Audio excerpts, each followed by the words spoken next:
Good evening, South Brunswick. Can we have a call to order and a salute to the flag, please? Pledge allegiance to the flag of the United States of America and to the republic for which it stands, one nation, under God, indivisible, with liberty and justice for all.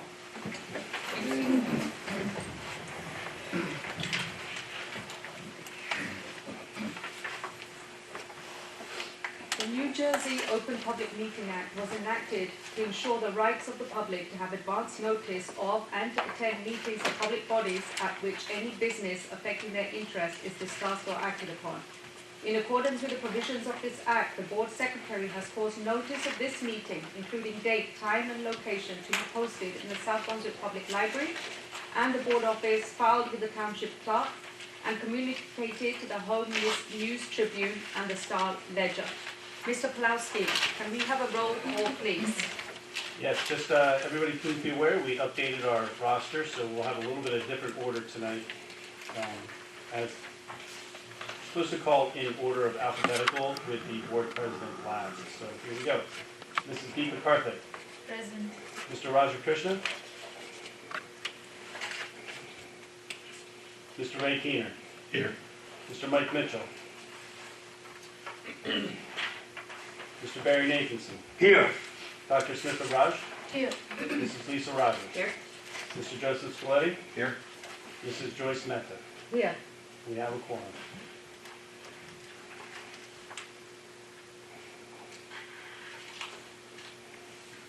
Joyce, can I make a quick note before we go into? I just want to note to the board, to the public, why we are not in masks tonight. While the mandate, you're certainly welcome to wear a mask. While the mandate does not affect this school, this building, because it is not a school.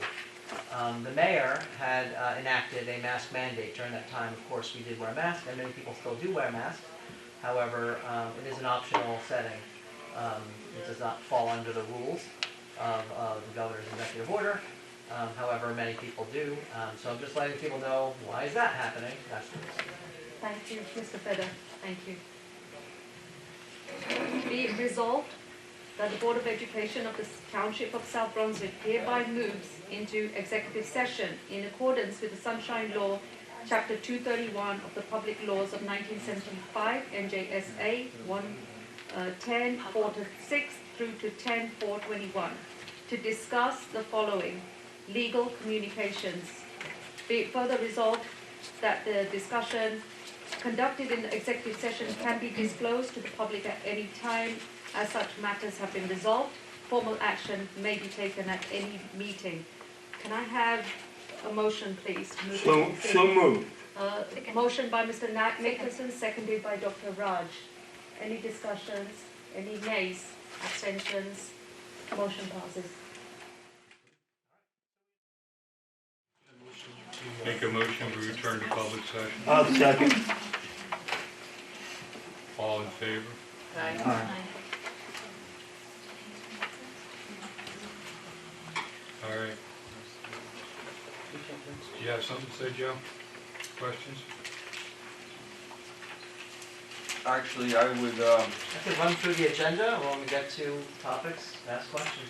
I'd like to make a motion that we continue our conversation that we had in executive, now in public. Make a motion. I'll second. So all in favor? Aye.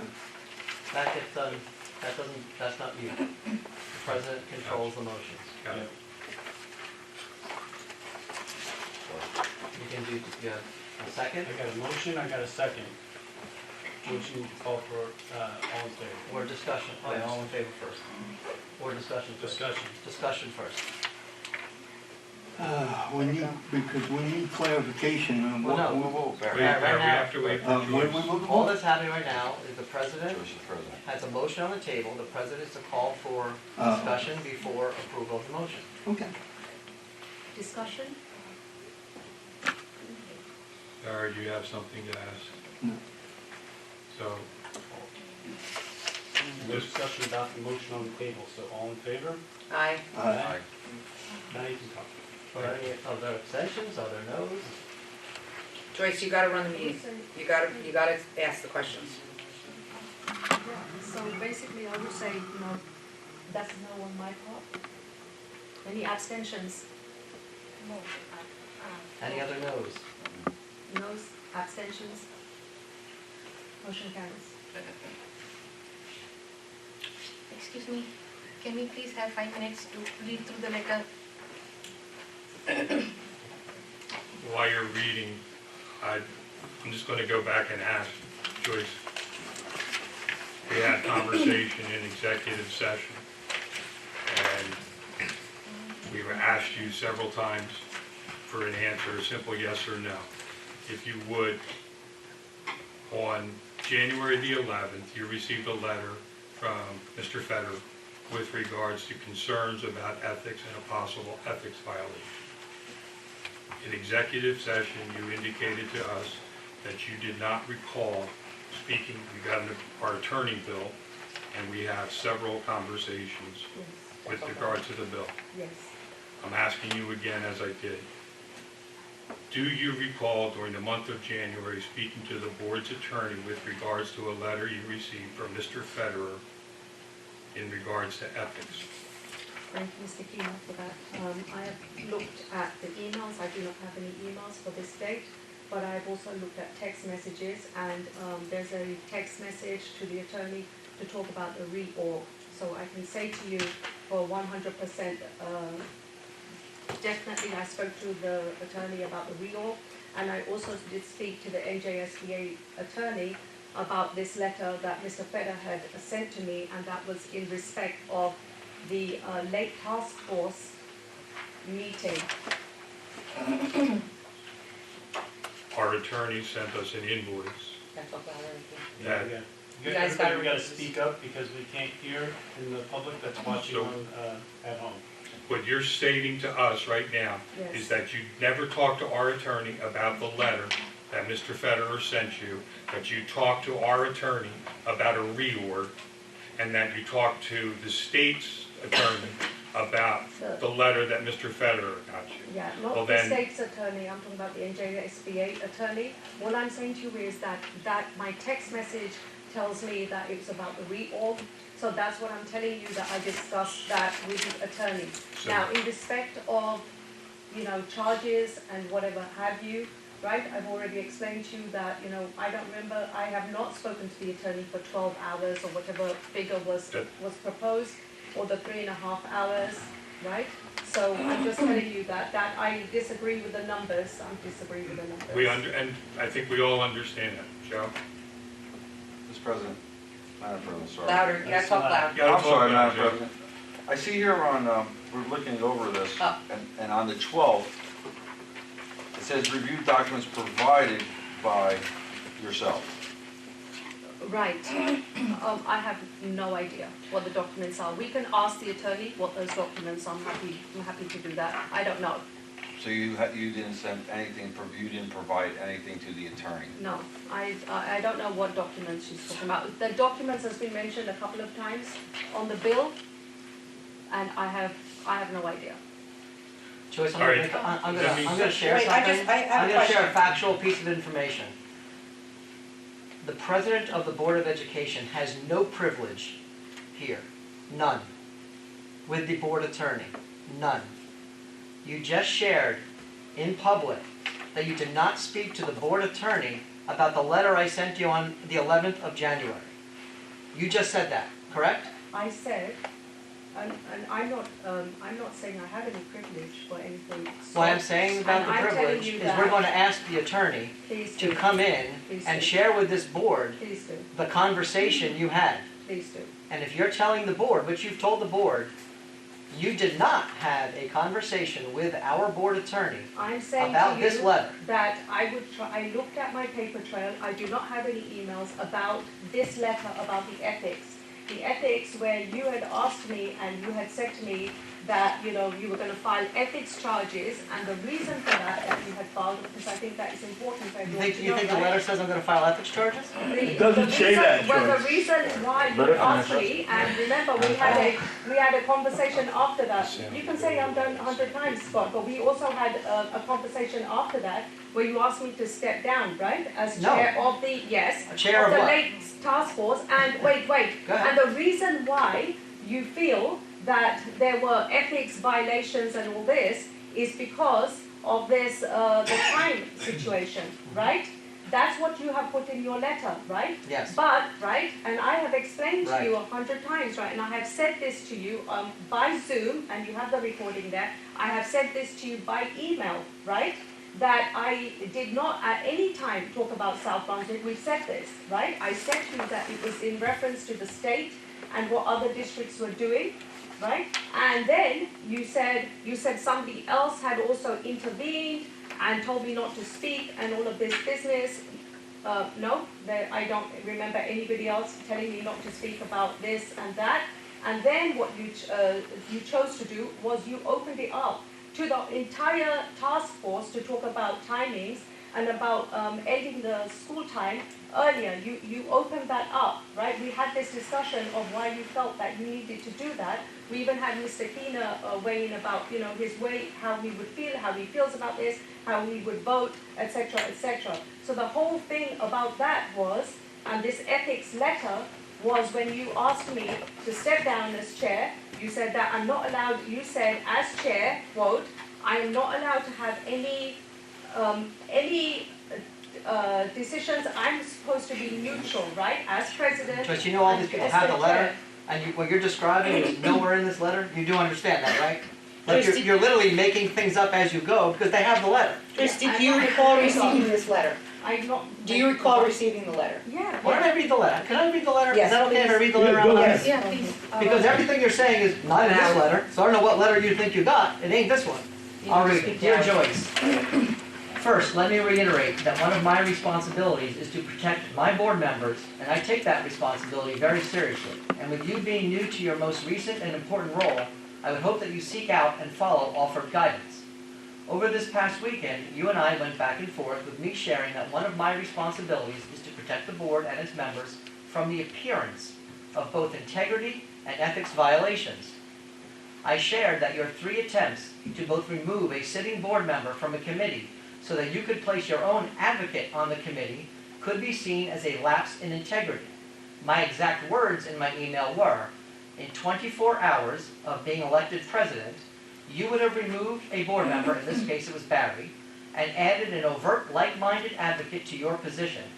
Please understand that this could easily be viewed as using your authority to get a desired outcome. You could potentially lose impartiality in other people's eyes, and that could hinder the good work I know you want to do. So again, it is my desire to assist you and all members when situations arise that could bring their ethics or integrity into question. That was my intent and remains my goal. Only a few days later, and still within the first week of your presidency, I find myself writing to you again about ethics and integrity. During the Start Times Committee on the evening of January 10th, you elected, for the 3rd time in as many meetings, to offer up staff-reduced instructional time. You did this willfully, even after 3 very specific warnings as to why this would be a troubling issue for the board, inappropriate, and compromising for this year's negotiations, jeopardizing the board's bargaining power and could prove very costly for the board. You demonstrated complete disregard for this, and in doing so, put the board in a very compromised position. You are now the president of the board, and your decision to once again inform the committee that taking time from instruction was a desired solution to get the outcome you personally wanted is even more damaging than when you did the same thing twice before. I want to be very clear on the following point, and this is in bold. I am not, I'll repeat that, I am not advocating for ethics charges to be filed, but do want you to be fully understand how all of this could be perceived. It appears to me, based upon my many years of training on the School Ethics Act and the Code of Ethics, that your actions could very well violate the board member code of ethics. NJSA 18A 12-24.1. In particular, your actions appear to violate paragraph G and E. Paragraph E provides, I will recognize that authority rests with the Board of Education and will make no personal promises nor take any private action that may compromise the board. You are not authorized to make this offer to divulge that this is something open for discussion, and as I noted, this certainly compromised the board. Further, in paragraph G provides, I will hold confidential all matters pertaining to the schools which, if disclosed, would needlessly injure individuals or the schools. As I have noted above, the possible interest of the board in reducing instruction time was not for public consumption or discussion.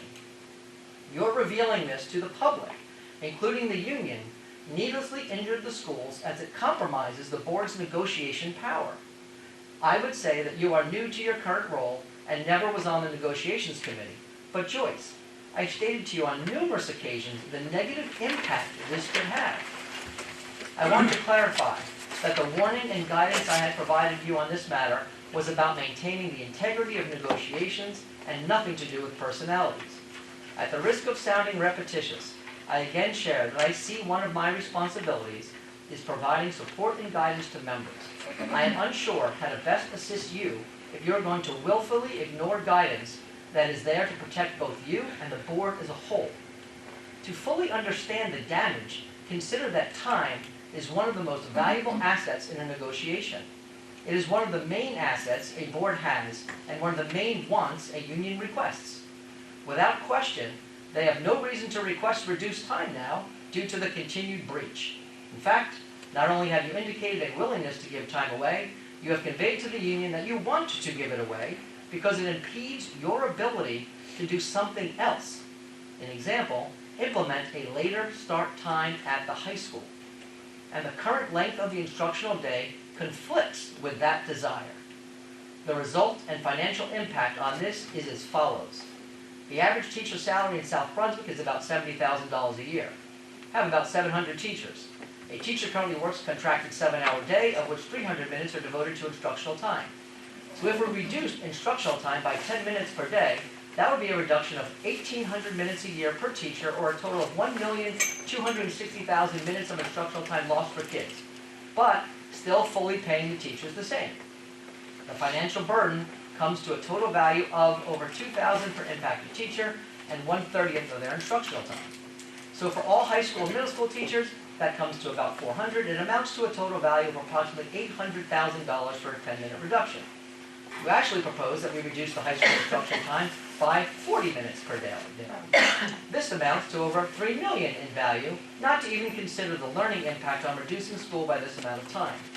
If we were negotiating, and were prepared to reduce the teaching day of staff by 40 minutes, it would be worth millions and provide the board leverage, massive leverage in negotiations. But now it is simply worthless. If the board felt that reducing time was warranted, then first, this was a decision for the board to make. Then, and only then, during negotiations, the team could use this gift to help settle the negotiations, and it has tremendous value. As you know, we are heading into a negotiation where we may not have enough money to pay as much as the people that we would want to pay them. When that occurs, using time is a great strategy to help settle contracts. You are the board president, and as such, your word has more authority than when you were solely a board member. You have basically given the union a major advantage, which is very unfortunate. We will have more work to do in this committee to come to a conclusion and a responsible recommendation to the board. I am not even sure what else to tell you other than continuing to willfully violate board confidentiality and putting this board in a compromised position will only do more harm than has already been done. If you can, and this is where what you were saying was not correct, if you cannot protect the interests of the board while on this committee, I would respectfully request you to recuse yourself the rest of the way. Your actions in this matter were not an accidental misstep, but a deliberate violation of confidentiality that you were told on 3 separate occasions to avoid. I'll even ad-lib. The person that cut you off in the middle of the meeting was a member of the staff here. Joyce, I truly want to be able to help and support you, but I will not be able to if you continue to reject and dismiss what is shared. I ask that you consider, that when I give you advice, it is for the good of the board. I am trying to protect the integrity of both the board and its members, and this breach has unfortunately caused this communication. I want to work together for better outcomes, but we cannot work in isolation. I continue to look forward to better days and a strong partnership. You have now, that concludes the letter, you are now telling the board and the public, at no time, will you discuss with our board attorney this letter. Your answer to that question, clearly, was you do not. You have not. Scott, Yes. right? Finish reading. First of all, okay, I do not agree with what you have written in this letter, number one. Okay? When you Number wrote two- to me, when you wrote back, you didn't say that. Let me reply back to you, right? No, I did say that. I'll but you read didn't your read it. reply. Wait. Secondly, right? I think that for the board to decide what is right and what I did do or didn't do, okay, you give them the recording of that meeting where you say that I did all of these breaches, number two. Number three, I have at no time did I offer any reduced instructional time for South Brunswick School District, and this 40 minutes, okay, that did not come into the conversation at all. Number four, about Barry, okay, the point that you mentioned about Barry, right, I had written to you in the email to say to you that one of the board task force members, namely Elaine McGrath, right, has left the task force, okay? So what I asked you this twice or three times. I said to you, we have an open position here, we have an open vacancy, and I asked you if one of the parents who had raised this right at the beginning, Mr. Mavin Giandani, I asked, right, if it would be possible for him to now join, seeing as though Elaine McGrath has left, okay? And I further asked you if Barry Nathanson was there, because if he was there in his capacity as a president, and he's no longer there in the president, and I said to you, this is your call. I did not at any time suggest to you about removing Barry or anything. That was your decision. I just asked as a question, which I have every right to ask as a question. And Elaine McGrath had left the task force. So as far as I was concerned, okay, we had an opening, to which you replied back to me about something about, about weighing it all up in my favor, trying to achieve an outcome for me, for my personal agenda about implementing late start times. And I said to you, that's absolutely not true, because we have another 35 members of the community on that task force, right? And where they stand and how they stand, I have absolutely no idea. I asked if Mr. Giandani could be a part of the task force, seeing as though he was the first person in 2020 with his son who had raised this, and he's a stakeholder in this conversation, right? He's a stakeholder in this conversation. So I asked whether he could join the task force. So that's where we stand. There is nothing on my part that I did wrong to compromise the board or to compromise the negotiations. After that conversation, basically you had opened that up now for discussion in the task force about times and about reducing times, and you opened it up as a full discussion to everybody on how they would feel about the reduction of time, right? That's when the conversation was opened up to the public, right? But my comments were directly about the state, about other schools, what they had done, and the reason for, to put it in context, the reason why that even came up in the conversation is, you had asked me about the state, but the reason why it had come up is because, right, opening the schools earlier was one thing, but then, the repercussion and the domino effect that it would have at the end of the day, right? So for many school districts, okay, they had already looked at that, they had already factored that in, and one of the solutions that they had come up with in other districts was they had juggled the times around so that it didn't have a drastic impact at the end of the day.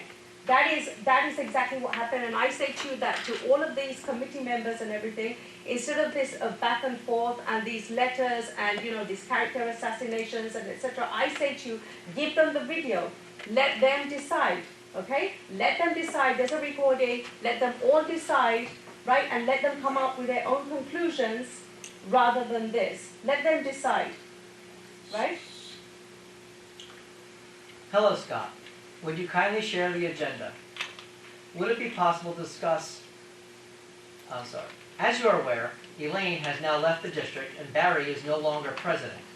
May I suggest we include Maveen, Giandani, hope I'm saying that correct, Maveen, Giandani, as a substitute as we have open places. He first raised this topic and would be extremely grateful to be included in these discussions. I gave you the option when we were making the committee to choose Maveen or a different person. You chose not to choose Maveen. Let's just keep that for a second. This is my response to your request, to remove Barry and add Maveen. Hi, Joyce. The agenda is basically what I shared in my last communication with the two topics, so that's not relevant. As for Elaine, Elaine was only a transitional member, as we had both Elaine and CJ, so we would be prepared and not lose that lens once she retired. We planned ahead. This did not actually open a slot. Also, as we always had 4 board members on this committee, I was not aware that we would be removing any due to what position they held on the board. Please advise. Regardless of the above, I do not believe putting someone new on the committee halfway through is wise or necessary at this time. The group is functioning with a fair amount of people providing insights on all fronts. However, I would be glad to provide Maveen a personal invite to any future meetings on the topic. Please advise of this all makes sense, and of course, when you would be willing to discuss, when you would like to discuss the rollout of the community as per your email. From Joyce, thank you for your response. As you're aware, this is an extremely important conversation, and those who are passionate advocates should be allowed to participate. As a lighthouse district, we maintain the highest standards, including collaboration from the community. There is nothing lost for us to simply include a new email address. Very few members will note who has left or who has joined. Maveen will prove to be an invaluable member, and I ask you to reconsider your decision. In respect of Barry, I understand he was included in his role as president, which no longer applies. However, I leave this decision to you. But not really, because I kept telling you no. Once again, I request the opportunity for a speech. Okay, that was a different part of that. Joyce, it is not appropriate to just add one person. There were 30 plus other people also not selected. Why would we just add one? I know he is an advocate for your position, but that is not a reason. Is it your position that we should try to stack the deck with hardcore anti-late high school start times? People that have that position? Running committees is administrative. We selected a committee of stakeholders and are in the middle of the process. All that were not able to be part of this committee will have an opportunity to share their thoughts during the process. You wrote, I was extremely disturbed and offended to read your reply. I do not engage with anyone in this way. Have a good weekend. And there was another follow-up email about that. Okay, let me get that one. Hold on.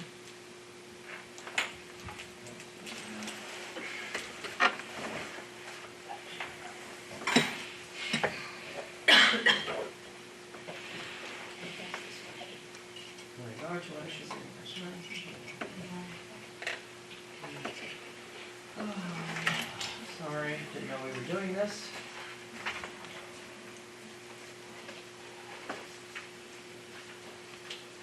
Dates on that.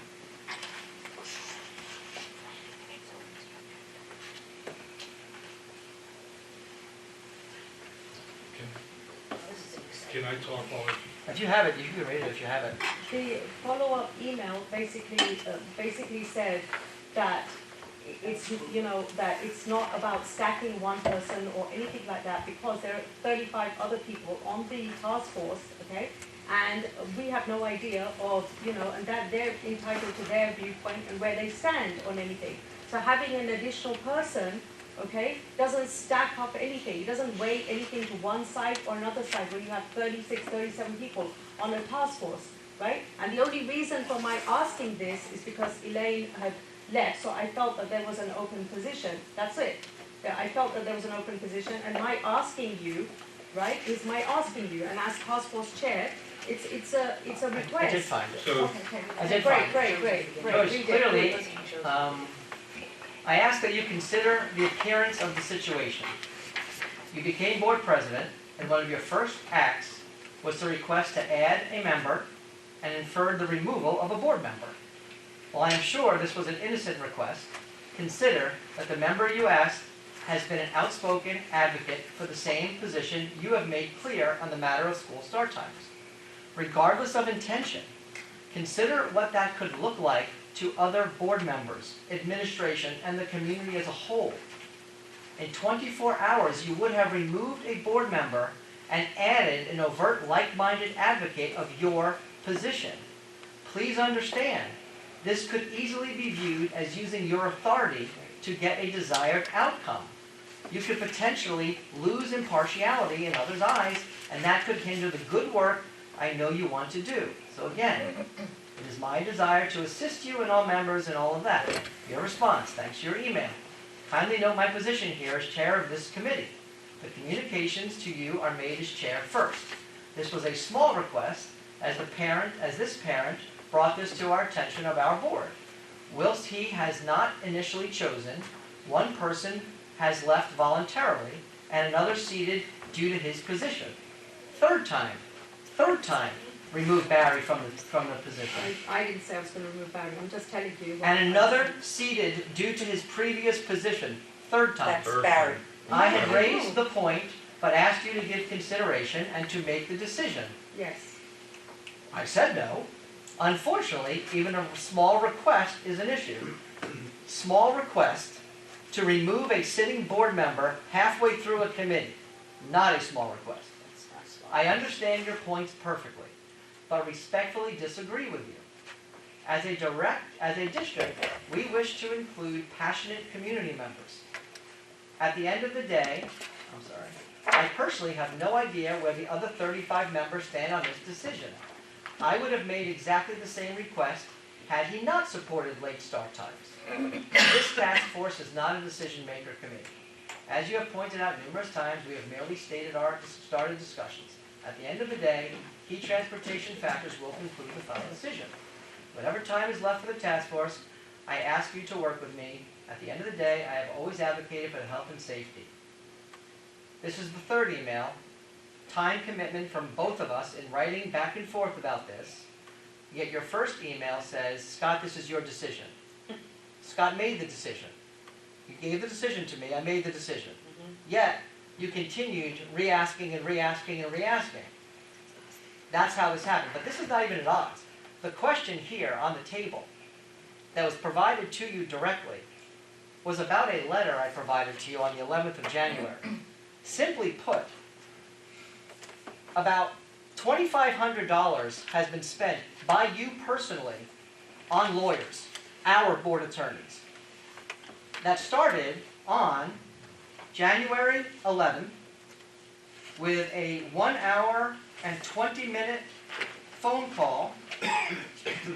Sorry. No, it started On January 12th with a 1 hour and 1.4 hours conference with Joyce Mehta to review documents provided by Joyce Mehta to determine approach to take regarding the same.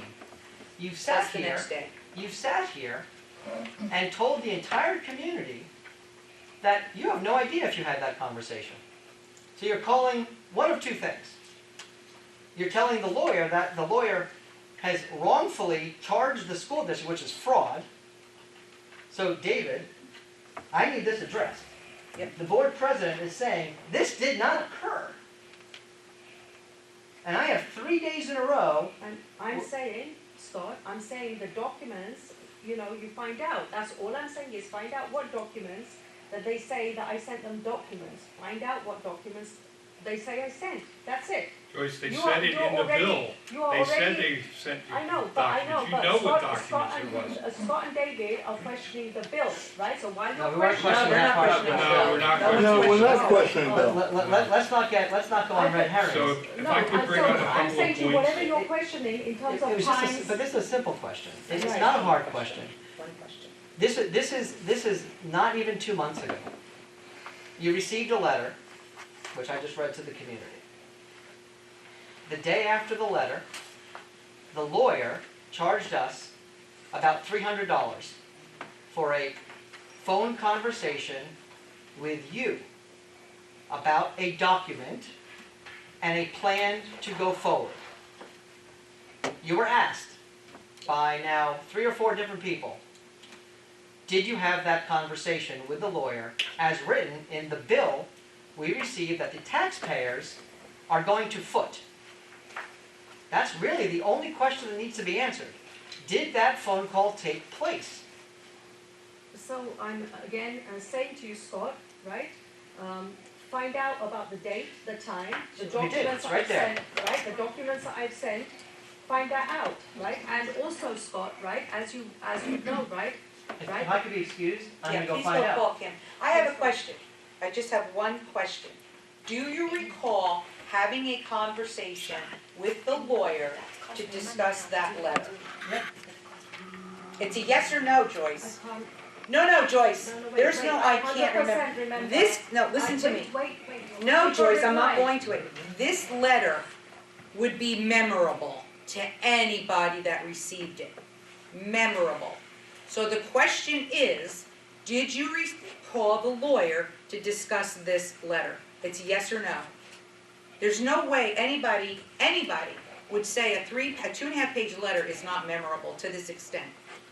So the question remains, did you call, no, Joyce, I'm gonna ask you one more time, and it's a yes or no. Shouldn't answer Did that. you recall, did you call the lawyer 3 days after you became president on this issue, on that letter? I will, look, right, I 100% called the NJSBA attorney, 100%.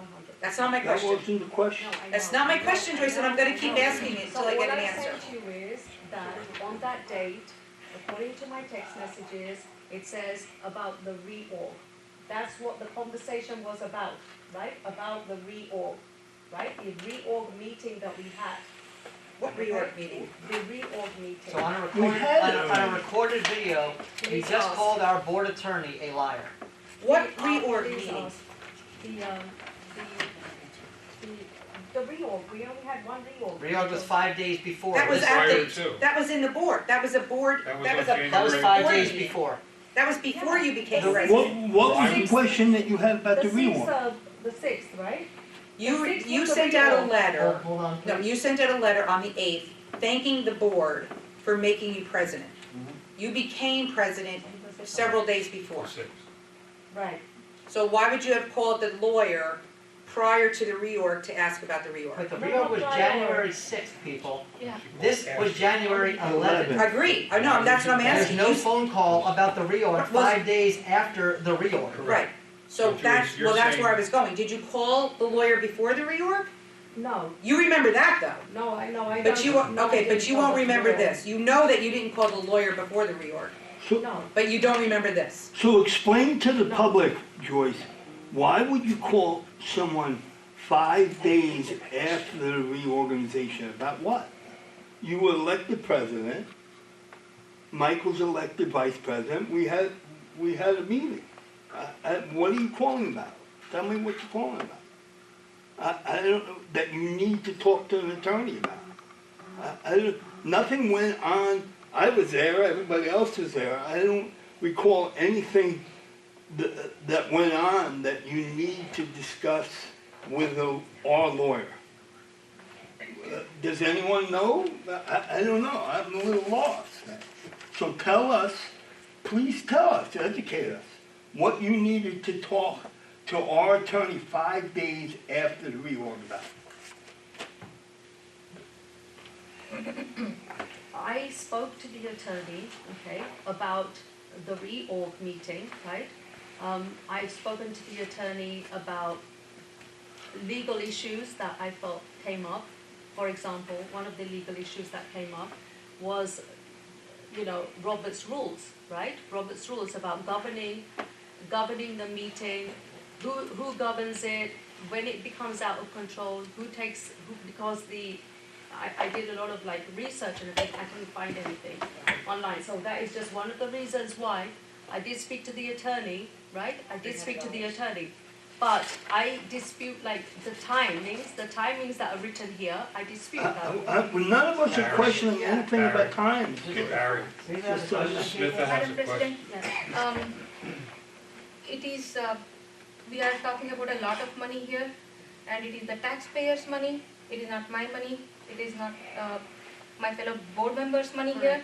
It is the taxpayers' money here, and we are answerable to the community as to how we are spending the money. Yes. And to be asking our board attorney, Yes. who charges an arm and a leg, about Robert's rule, I don't find it convincing at all. We should be a lot more responsible with the taxpayers' money. It's hard-earned tax dollars. We can't do this. Yes, let me reply back to you, right? I 100% agree with you, right, about saving costs and saving money, but, right, the risk, basically the risk of not doing things correctly, right, or not following certain rules could have a far more drastic impact on us, and then we would have to explain that to the community.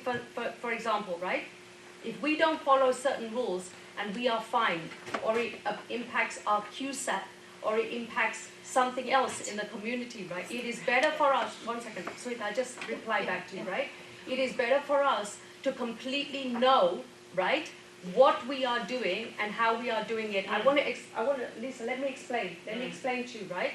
A couple of times, right, I have, everything that I have done, I've reached out, well, almost everything, I won't say everything, almost everything, right, in terms of process, I have reached out to Mr. Feder first, okay? For example, right, this retreat, right, how we were going to go about it, who was going to cover what, etc., right? We were trying to get NJSBA to come and to do the retreat. Wait, let me finish, right?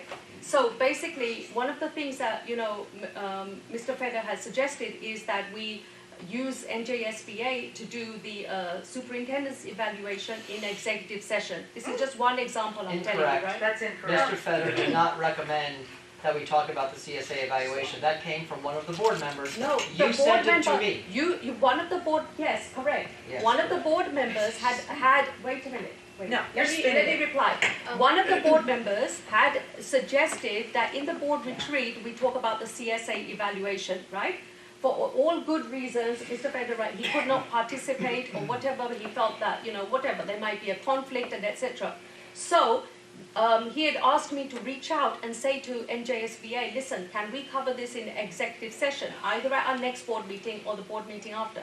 Actually, that advice, unfortunately, right, was against the Open Meetings Act. We're not allowed to do that. The guy who replied back is the ex-deputy mayor of South Brunswick. He put us on notice and basically said, we are not allowed to do this, right? We're not allowed to talk about superintendent's evaluation during executive session. So what I'm trying to say is there are a number of things, right, including this, including the bill, right, including the legal bill, right, to have that in executive session, right. I had reached out to Mr. Feder prior to this, yesterday and today, to say that I don't feel that talking about a legal bill falls under the ambit of executive session, right? And Mr. Feder decided that we're going to go ahead with this. All I'm saying to you is, right, if there are certain rules, we need to be mindful of what those rules are. I'm not saying I know everything. I know that, we all don't know anything. This is a learning process, but it's better for us to know what the rules are and follow the rules. Excuse me, Joyce, 1 second. Just before a you- second. I have a follow-up.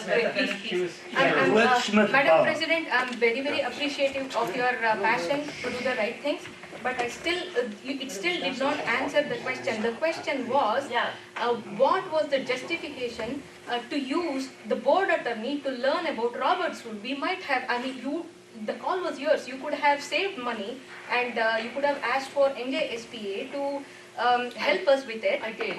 Probably at the retreat. No, I did.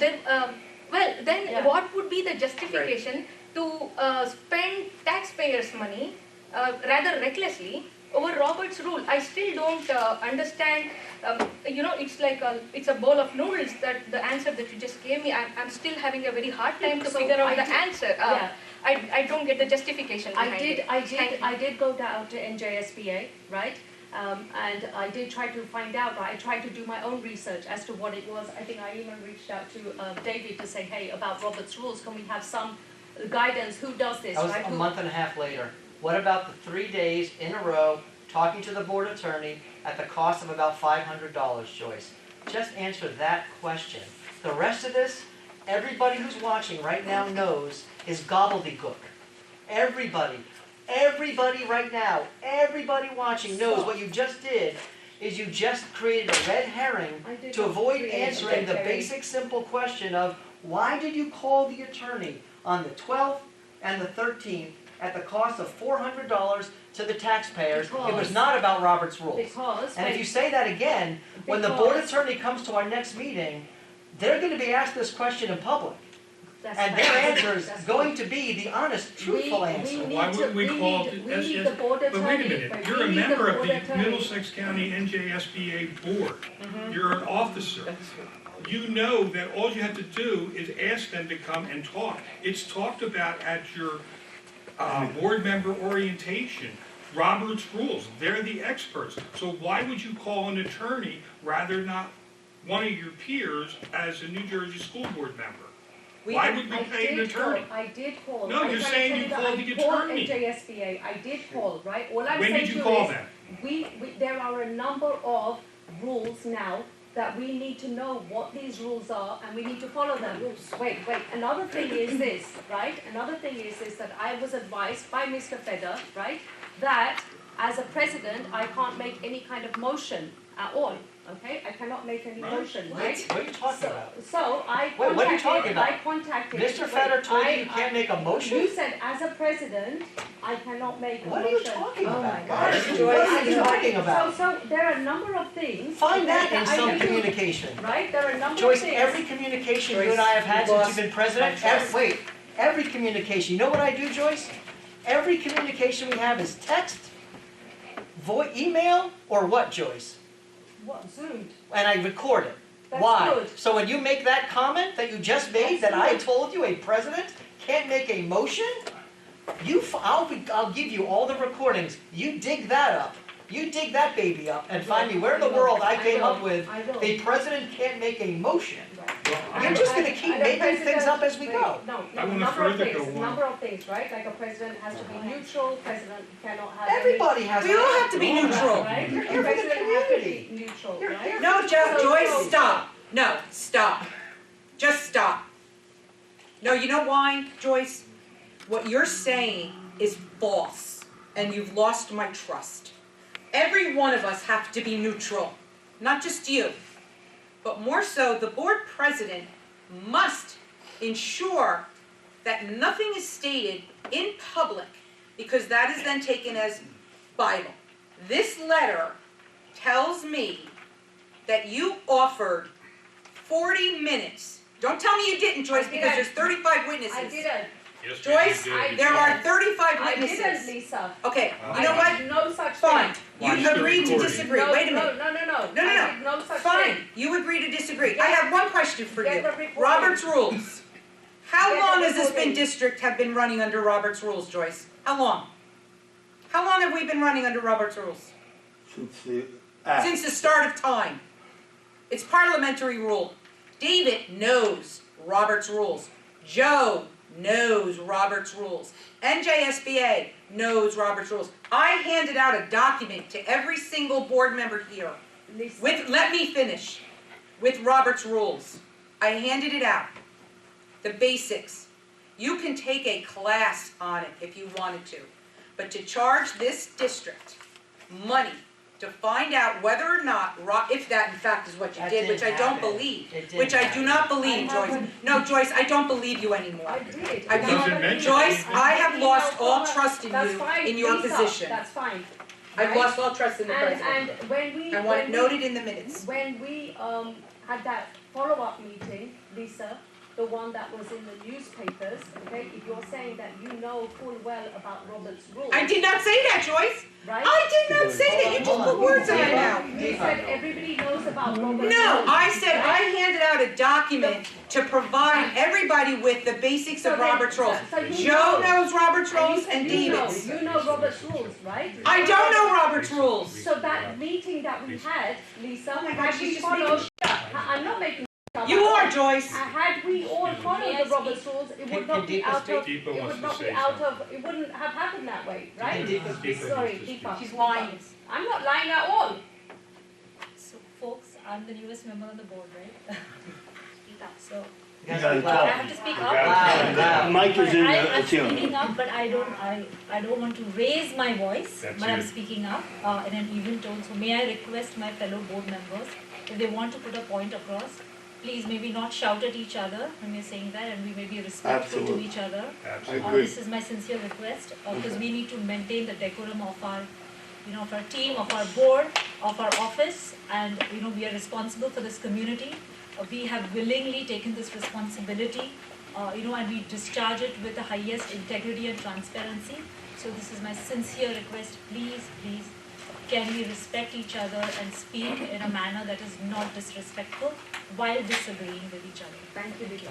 I appreciate Oh, it. Roger somebody has tell his the hand truth, up. we don't Roger have has to his worry hand about up. it. Please, Um, please. I think Nice and we loud, should- Raja.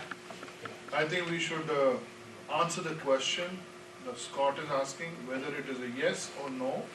Subsequent investigation can be done, but a yes or no answer has to do, and then we move on. If we need to investigate it more and get the lawyer to speak, because the only way a conversation can be disputed between two people when both are in front. And we must have a yes or no answer. If it is a yes answer, we can move on. If it is a no answer, we can do an investigation and then go, instead of just going on and discussing who said what. Want to repeat the question? Please. The question was, according to the invoice from our board attorney, on January 12th, it reads, from Kerry Wright, telephone conference with Joyce Mehta, review documents provided by Joyce Mehta, determine approach to take regarding same. The next day, that was an hour and 24 minutes. The next day, telephone conference with Joyce Mehta, that was for 18 minutes. Was either of those conversations in reference to the letter you received from me that I read to the public, sent to you on January 11th? Yes or no? Again, I'm just referring to the text. My text message mentions the reorg, and I definitely spoke to an attorney about the letter that you sent me, 100%. Yes, I did speak to an attorney, but I would still say again, please find out about the documentation that I have sent to Kerry and find out for yourself so that you have clarity and you have it in writing. On January 27th, the district was charged 3.7 hours telephone conference with Joyce Mehta and David Disler, who is another attorney, which means you were on a telephone call with two attorneys for nearly 2 hours, billed at nearly 4 hours. The telephone conference with Joyce Mehta and David Disler regarding committee assignments. Review and revise draft email to Scott Fetter regarding the same. Review and revise correspondence. Can't say that next part. Scott, Review can I clarify correspondence. something? David Disler charged the same amount. Do you remember those conversations? Scott, if you're talking about the 27th of January, Yes. right? You'll see Kerry's initials there on the left-hand side. Yes. That 1.8 that you're talking about, right? The 1.8 hours, that's what you're referring to, Yes. right? That includes telephone conferences, conversation about the committee assignments, which you and I had discussed, and you were on all the emails about the committee assignments, review and revise I'm draft asking, did email. this call happen? No, I'm saying to you that that time is everything that they have decided. Did the call happen? About committee assignments, yes. Okay. But David why didn't we Disler go to the charged. school boards One again? second, Ray. David Disler charged phone call with Joyce Mehta regarding board committees and draft correspondence to Scott Fetter regarding the same, 1.9 hours. It's just a simple question. Did you have the phone call with two lawyers for a period of time on January 27th? No, I only remember one phone call about the committee It was one assignments. phone call. Yeah, Was it with 2 lawyers? committee assignments, it might have been 2 lawyers. Okay, thank you. Yeah. So you remember But it that one? wasn't, wait, it wasn't 1.9 hours or anything. This 1.8 hours and the Can I one. make a clarification about that, just to point out there? Yeah. I don't think you have to worry about the time as much, because they're reviewing things, they're drafting things for you, that's all part of the time. Correct. Is that okay to say that? I just wanted to see Yes, and if also. your memory on that particular call, you remember having a call with 2 lawyers at the same time.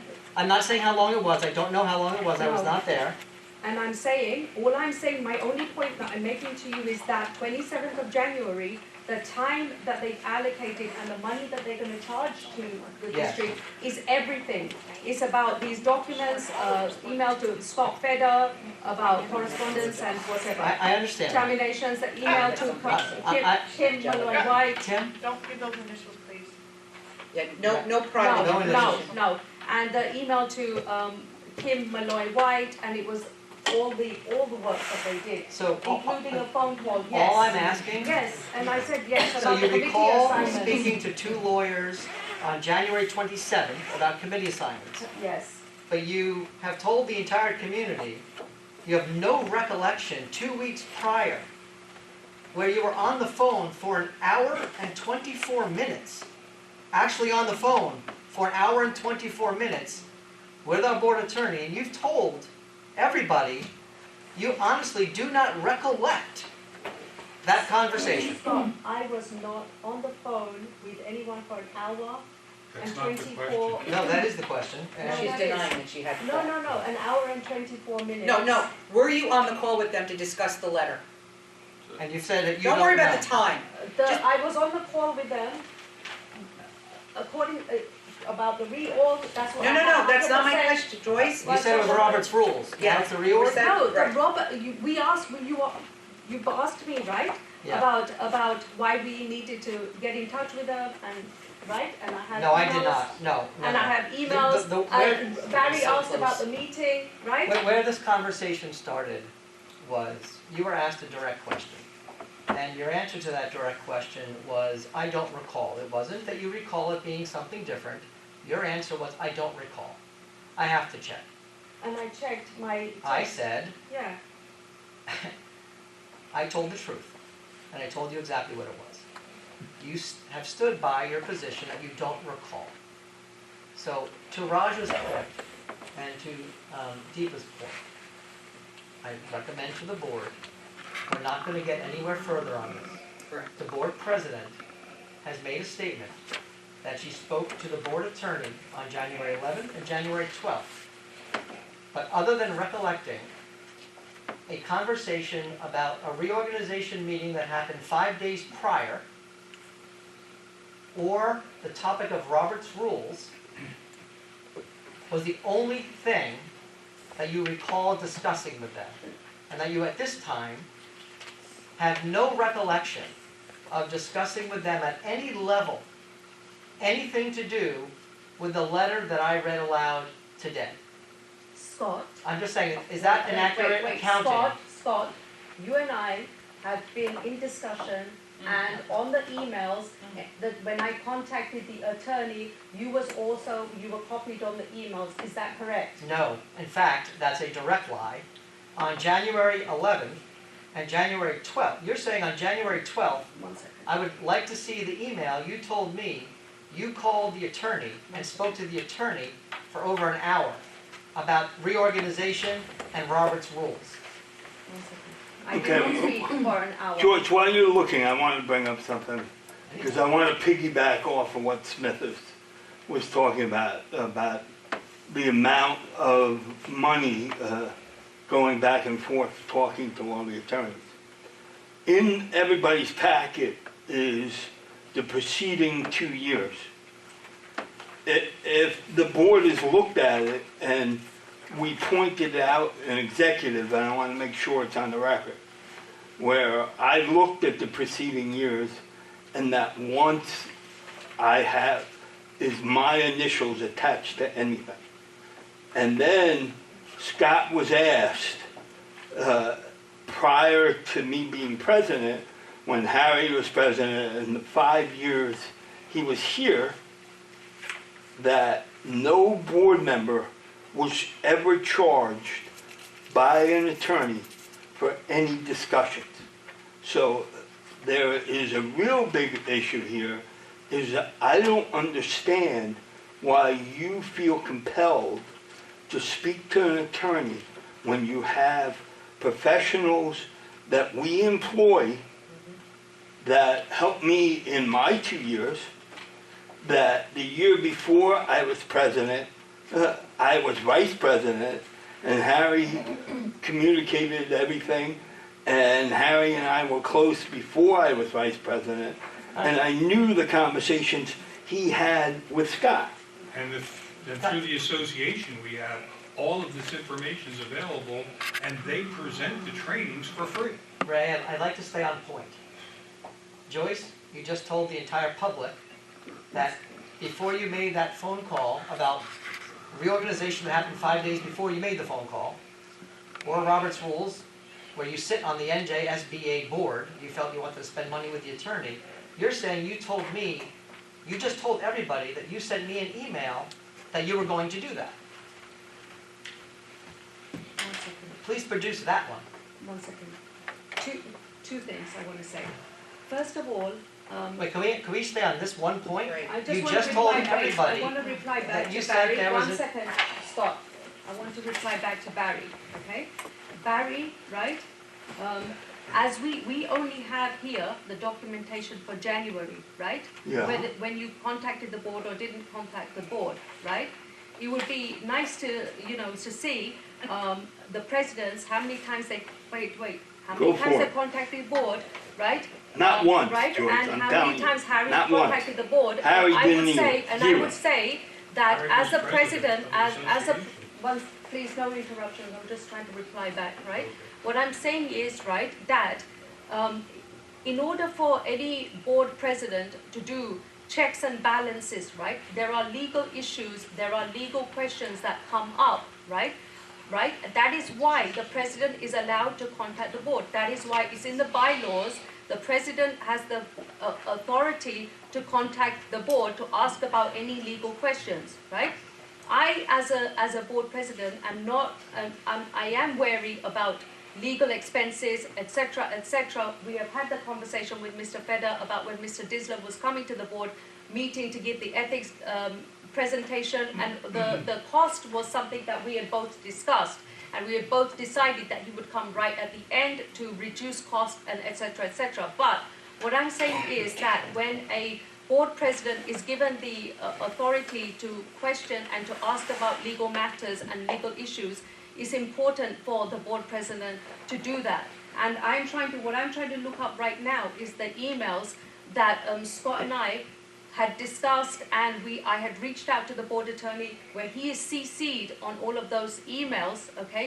Because there are questions of law that came up, and it is better for us to have that reply in writing from the board attorney rather than us trying to invent, whether this is possible, that's possible, and all of these things. That's what I'm trying to look up right now. George, No, now, Barry, please stop. Hold. okay.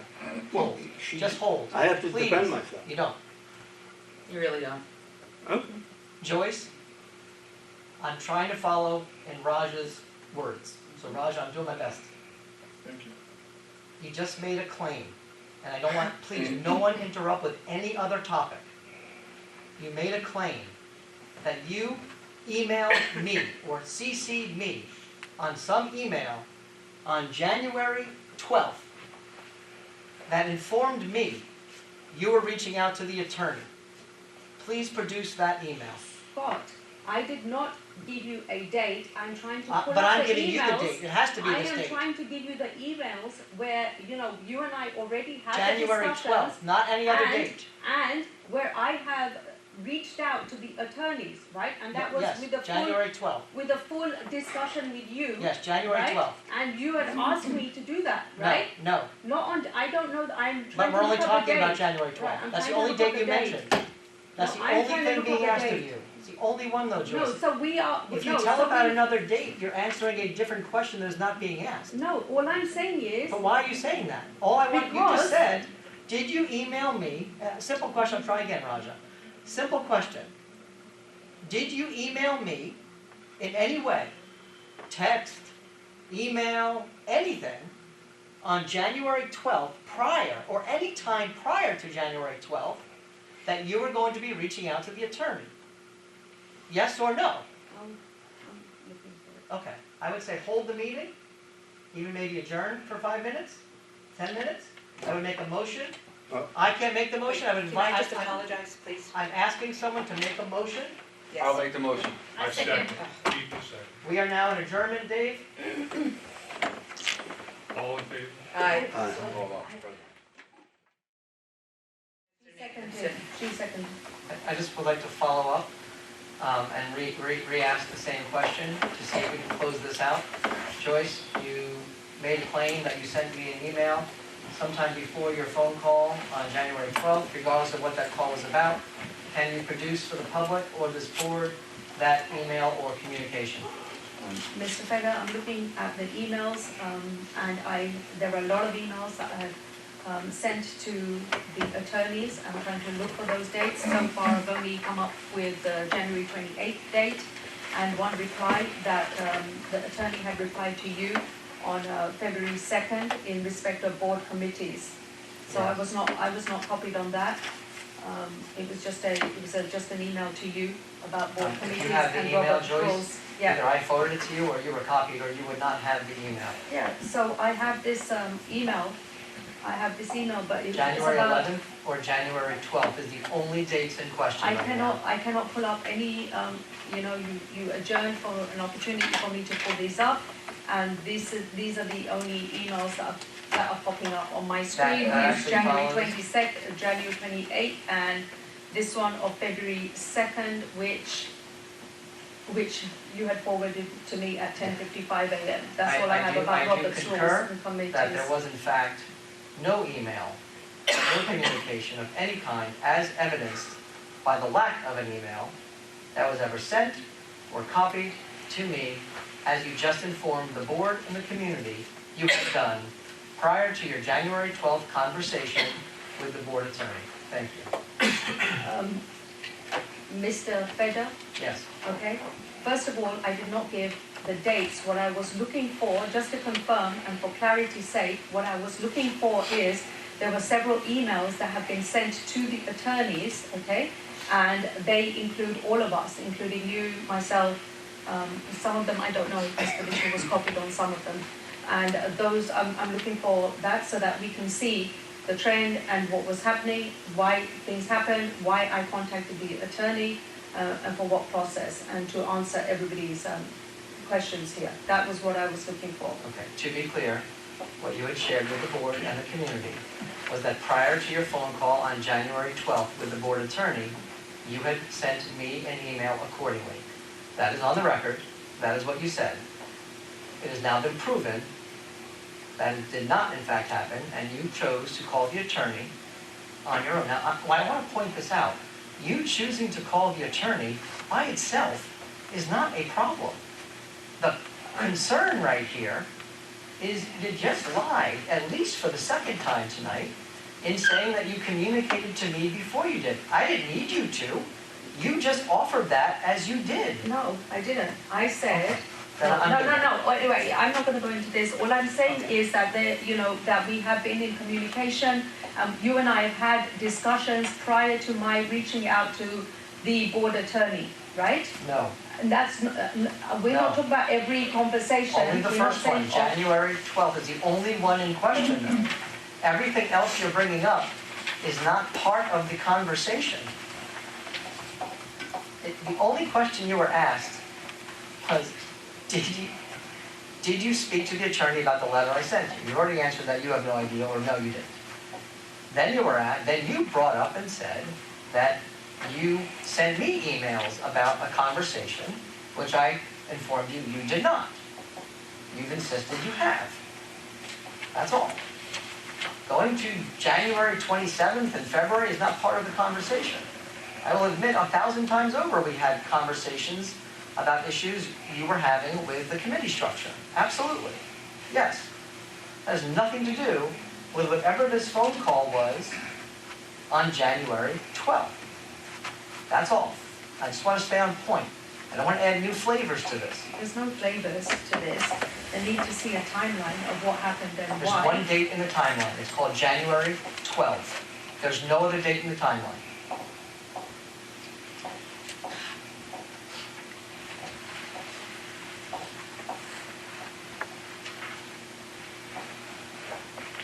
I'm just looking at an email that you had sent Kerry about committee of the whole, January 27.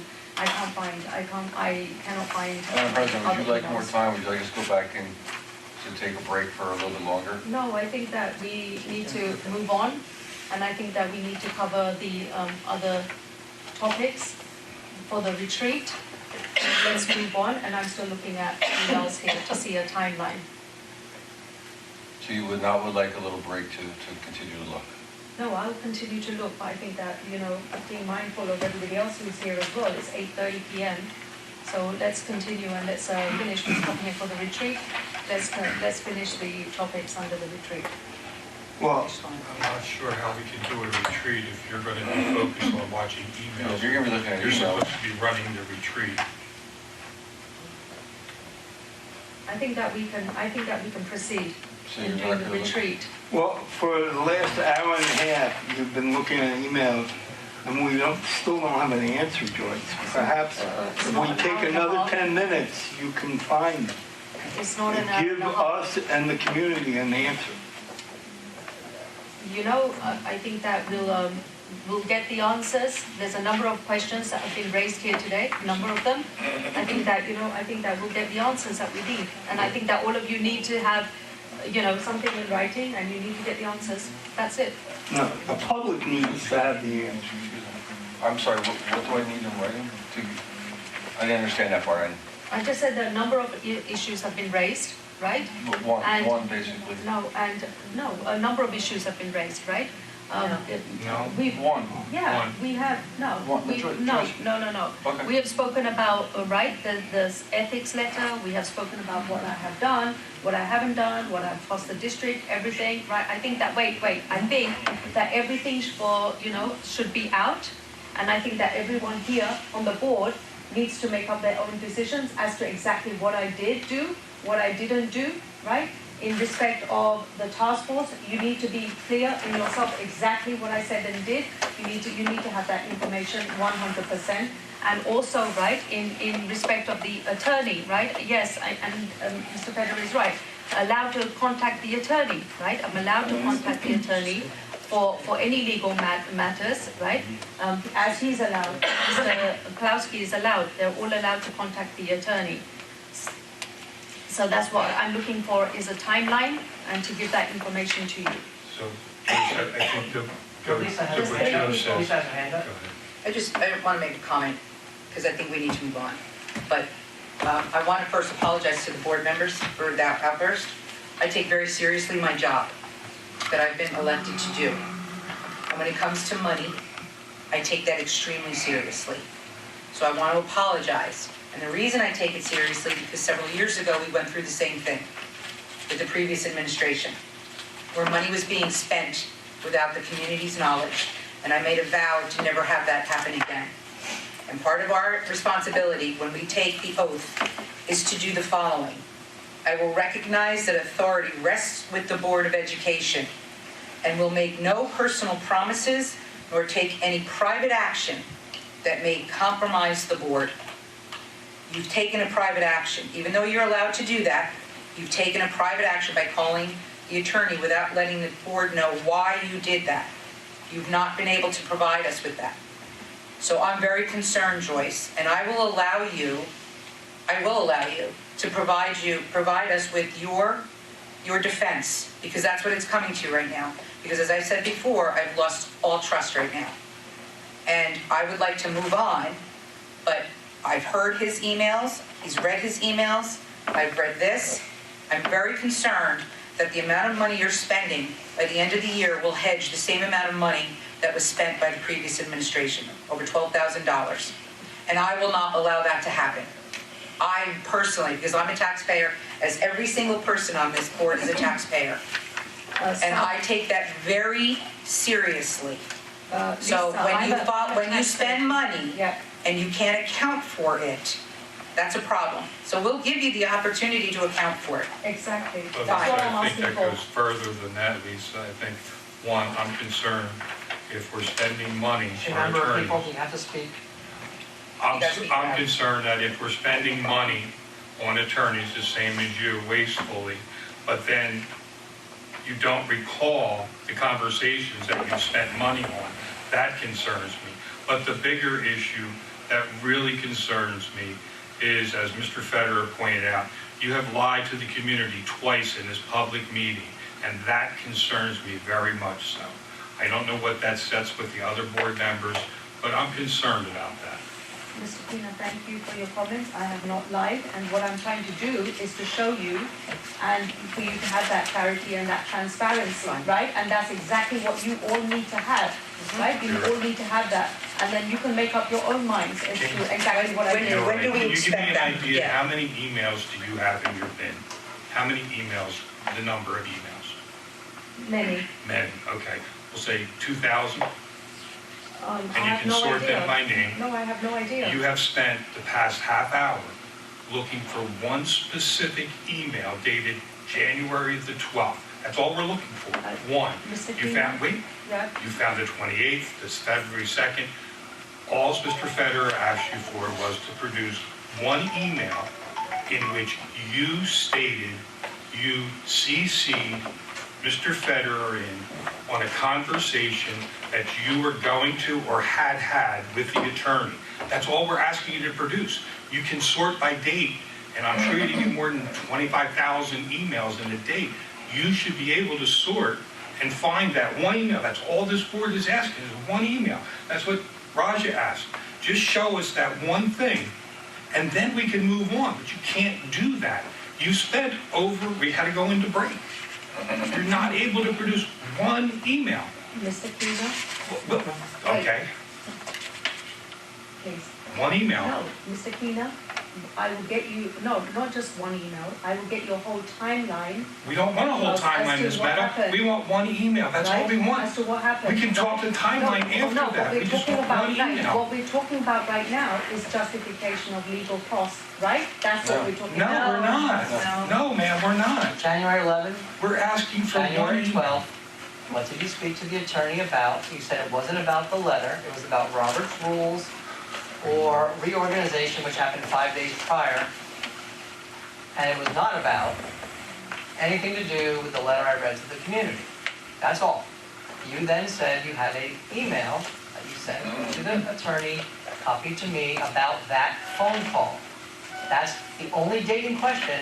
Could be the 11th or the 12th, maybe even the 10th. But it can't be the 10th. Well, it could be. The letter came- But it can't be after the 12th. So any email you're going to produce in response that's after January 12th is irrelevant to what's been asked. And if you could produce that one email, we can move forward. But you're sitting here for all this time and not able to produce it. Anybody Can you else? explain why? No, I'm just You have other looking people. through. Anybody else? David, in the interest of time, I have a question. Can I make a motion to Louder. table this? Can I make a motion to table this particular question that we take it up and then move on with the other items in the agenda? You need a second for the motion Okay. I will second. Discussion? and discussion on the motion. That's all. I have a question on that. That's the president's supposed to do. I'm sorry. Just before you Yep, can't stop. yep. Okay. So So I would like to make a motion by motion, Mrs. yes. Carter, seconded by Mr. Keena.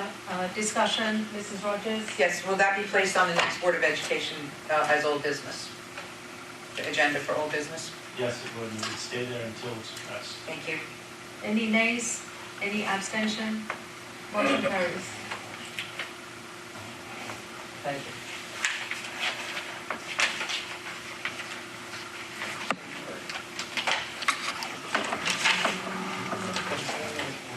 Moving on to the next item for discussion, which is board comments. Over to you, Mr. Feder. Board comments. Approval, motion to approve the agenda.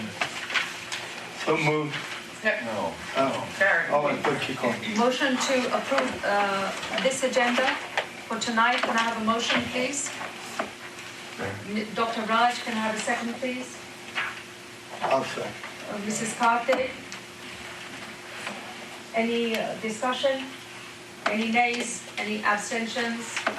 I'd like a discussion. Do you think for the sake of time, we need to adjust the agenda, seeing as it's now 8:35 and we're scheduled till 9, or does everybody want to go later? Just to throw it out there. So we have five items here. Board comments. Number one, the first item, board comments. Mr. Feder had already shared with us a document about board comments. I don't know if everybody had an opportunity to read about board comments. So what I'm trying to do is just in terms of time, as Mr. Keenan is suggesting, that we might be pressed for time for 9 o'clock. So that's all I'm doing, is trying to go through this agenda items, and just to let you know that board comments for board committees and for chain of command, we have already been sent a document by Mr. Feder covering those three things. Madam President, may I make a suggestion that we let the administration do their part, and we will take the rest of our stuff as committees, board chain of command. We bring that to the next board meeting. We will continue our retreat at the next board meeting on the 10th. We do all of that. We do all of that in public on the 10th. Raja? Can we have an additional retreat? Is that in scope? I can make a suggestion, if the board is open. It is 8:40 almost. I don't work on a clock. The four of us don't work on a clock, but we're not volunteers. So we are very respectful of the fact that all of you are volunteers. I don't mind if this meeting goes until 2 in the morning. It doesn't matter to me. You have to travel, though. I get paid. I don't, but for me, it's easy, right, I'm saying. For others, that's what I'm saying, Mike. I'm saying for me, it doesn't matter, I just want to make that point.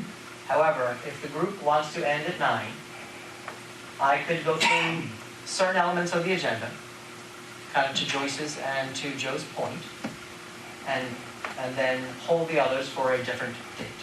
Or if you want to extend past 9, you can choose to do that. That's up to the board. I don't want to make that recommendation for you. Can I say something as well? That basically what had happened as a part of this retreat process, I had reached out to the board asking for suggestions and feedback from the board before February 17th. Unfortunately, only one board member replied on time, and then the last minute we had reached out, before February 17th, and then again, when we reached out again, we asked, Mr. Feder had made that suggestion that we reach out to find out if there's any last minute topics, but what we didn't anticipate is the type of topics that had come up for the board retreat, at which point Mr. Feder suggested that this was under the purview of NJSBA. Because of, long story short, because of the lack of time, they weren't able to be here today. So these are the suggestions that NJSBA had given us, and I'm sharing this with you. Mr. Feder is fully aware of these suggestions. So they had suggested that they come back for the CSA evaluation alone. They can do that. Unfortunately, they cannot do that in executive session. That has to be in public session. And they had also stated that they come back to cover the other points that board members had raised that we would like NJSBA to cover. So some of those additional agenda items are not on here. Those are other items as well that they are happy to cover. So this is an opportunity for you to weigh in and let me know, especially let me know if that is something that you are interested in. They can cover all the items at the same time, and we can do this in any which way is convenient for all board members. Mrs. Karthik? Yeah, so my suggestion is, since we are here, right, and we have 5 topics on our agenda, it would be my personal preference to sort of at least cover a few.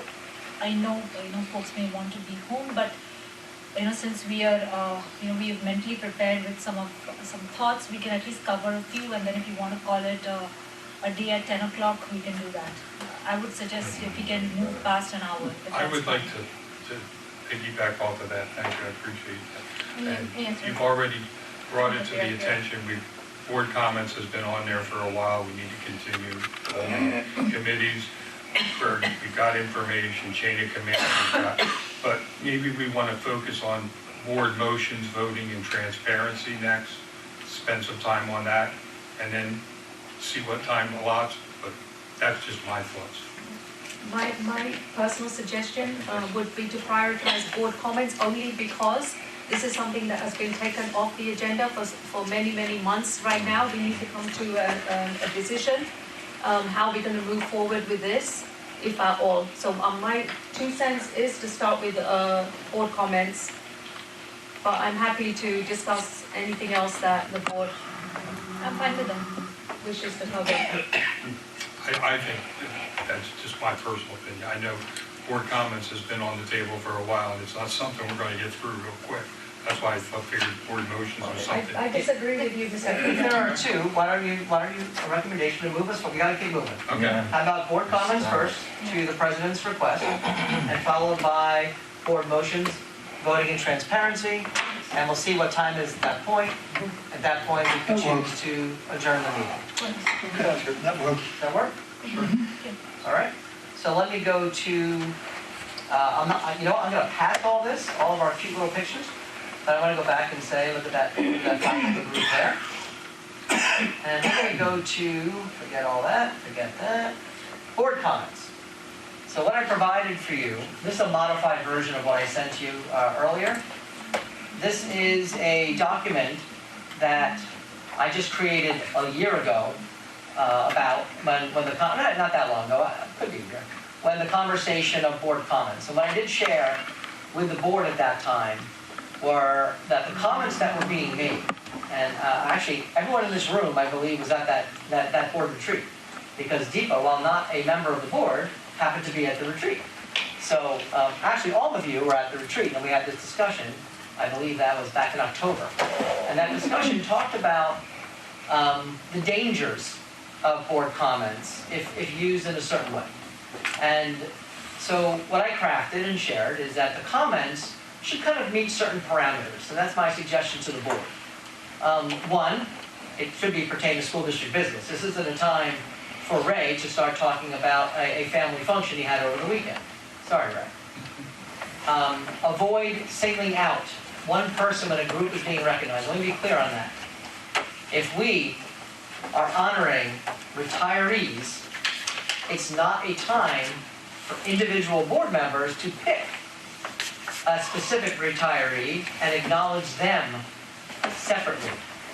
If you can imagine, that might have a negative impact, but it was only meant to do good. And you never want to accidentally do something that hurts someone's feelings. It's not necessary. We're a board, we service all. Our community is South Brunswick. None of us have an individual community. We all have the same exact group of people, staff, students. It's all of them. So that's what that means. And it includes when it's students or staff. Avoid politics or politicking. Politicking is a term, it's a real word. It's a word I use. Politicking is a term I use when I'm going to do things political, but not really political. But I'm doing them to gain political favor in another way. It's politicking. I would say, when it comes to board comments, that's not wise. To choose that moment to make a statement that somehow is political in any way whatsoever. The other one, and this is, maybe this is more preference than it is of a negative outcome, avoid repeating others' comments. I call it popcorning. When, so Smita says, I want to thank Raja for doing a great job. Deepa says, well, I want to thank Raja for doing a great job. Joe says, well, I'm not letting her get away with that. I'm going to thank Raja for doing a great job. And we go around the room and we popcorn so everyone gets a chance to thank Raja. Raja, I'm going to thank you as well. Good job. You can do that. I'm honest. I'm not. It's time consuming, but I think it's more personal, to be honest. But the next one is not. The next one is big. This concept of favoritism. When we make it clear that a board member favors a thing over other things. Similarly, happens in sports, happens in certain academics. Just be careful. It's a warning of sorts. If you're going to go back to board comments, none of those, by the way, are legal. None of those are a violation. If you were to do all of them, you're not in violation. These are recommendations from someone who sat on a board for 13 years and seen all of these things happen, including this board, not maybe all of these people, but this board. And I do get feedback about that. You might not get that feedback, but I do. And when I do get that feedback, it's like, ugh, I know that wasn't the intent, but that was the outcome. And what I can say, I've never seen anyone on this current board or any board in South Brunswick, I'd say probably anywhere I've been, where a board member made a comment during a board comment that was done to be negative about someone in the community. I've never seen that. And I don't think that would be part of this. It's more of a, just understand your words have power when you sit at the dais. And they really do. And it's just an important reminder. So if you are going to, and that's the question on the table is, do you want to add board comments back to the agenda?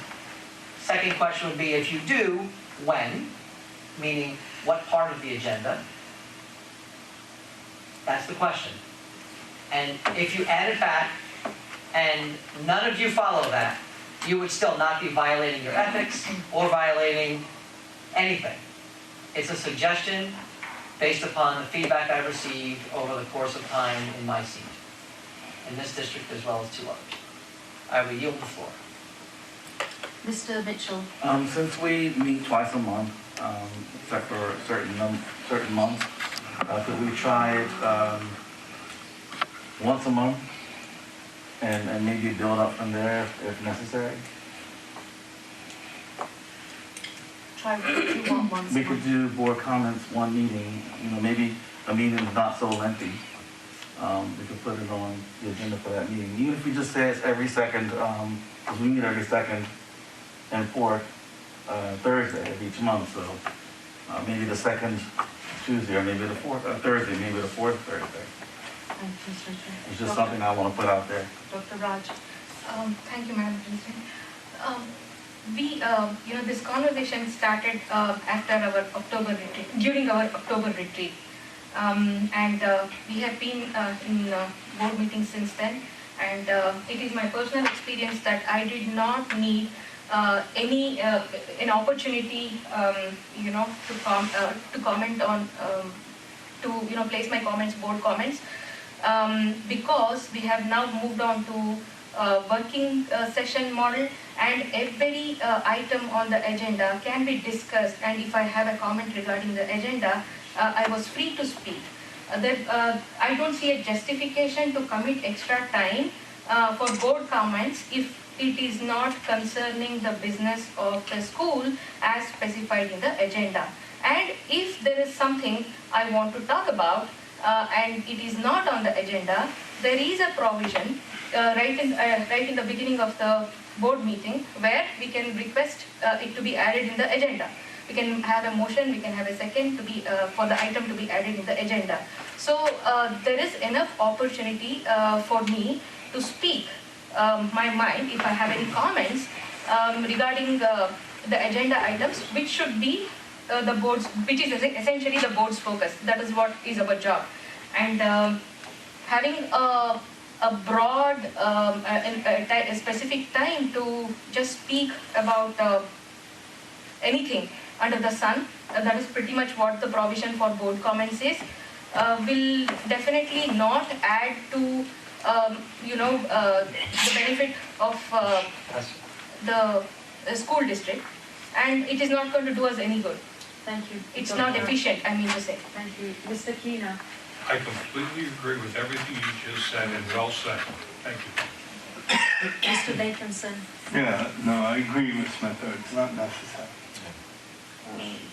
Mr. Raja Krishna.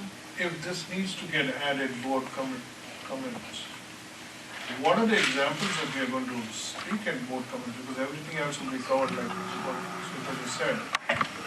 I don't think we have anything else, if somebody can tell me an example, because there would not be anything left to actually speak.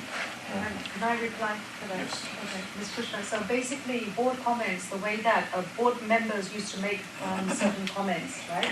They would be in respect of, for example, right, when Mrs. Karthik, she won the election, right? She wanted to give an acceptance speech, a gratitude speech, right? So unfortunately, because board comments were removed, right, that opportunity, that window, I'm just giving you one example, right, was removed for her, and it caused a little bit of a problem. Mr. Nathanson here, right, he has been a part of this district for many, many years, right?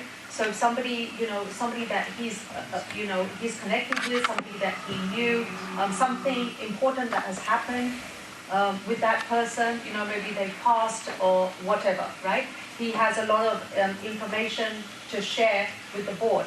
The next thing is this, that Mr. Nathanson, many other board members here, they're a part of so many other committees to, for example, the Legislative Committee, the Delegate Assembly, right? The Middlesex County School Boards Association, right? There are meetings, there are county leadership meetings that happen all the time.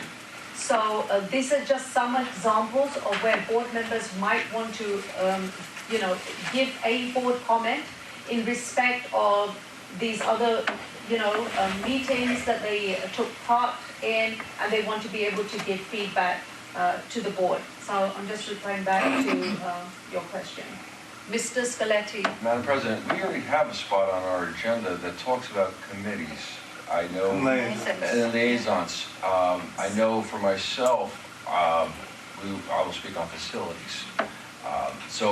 And liaisons to the board, there's the schools, or anything that I have. And as far as I understand what you said, but I really understand what Smith has said. I really like that, because we now, in the last few months, have now done a working session with our agenda. So we go, Mr. Pulaski goes step by step, each and every agenda item.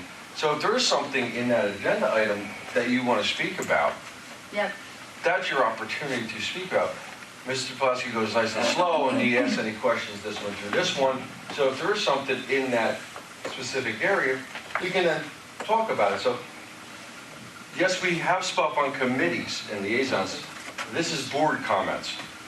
I don't think board comments, we haven't had it now since October or whatever, and it's gone well. I think my recommendation is we get away from board comments and we just leave it as it's been.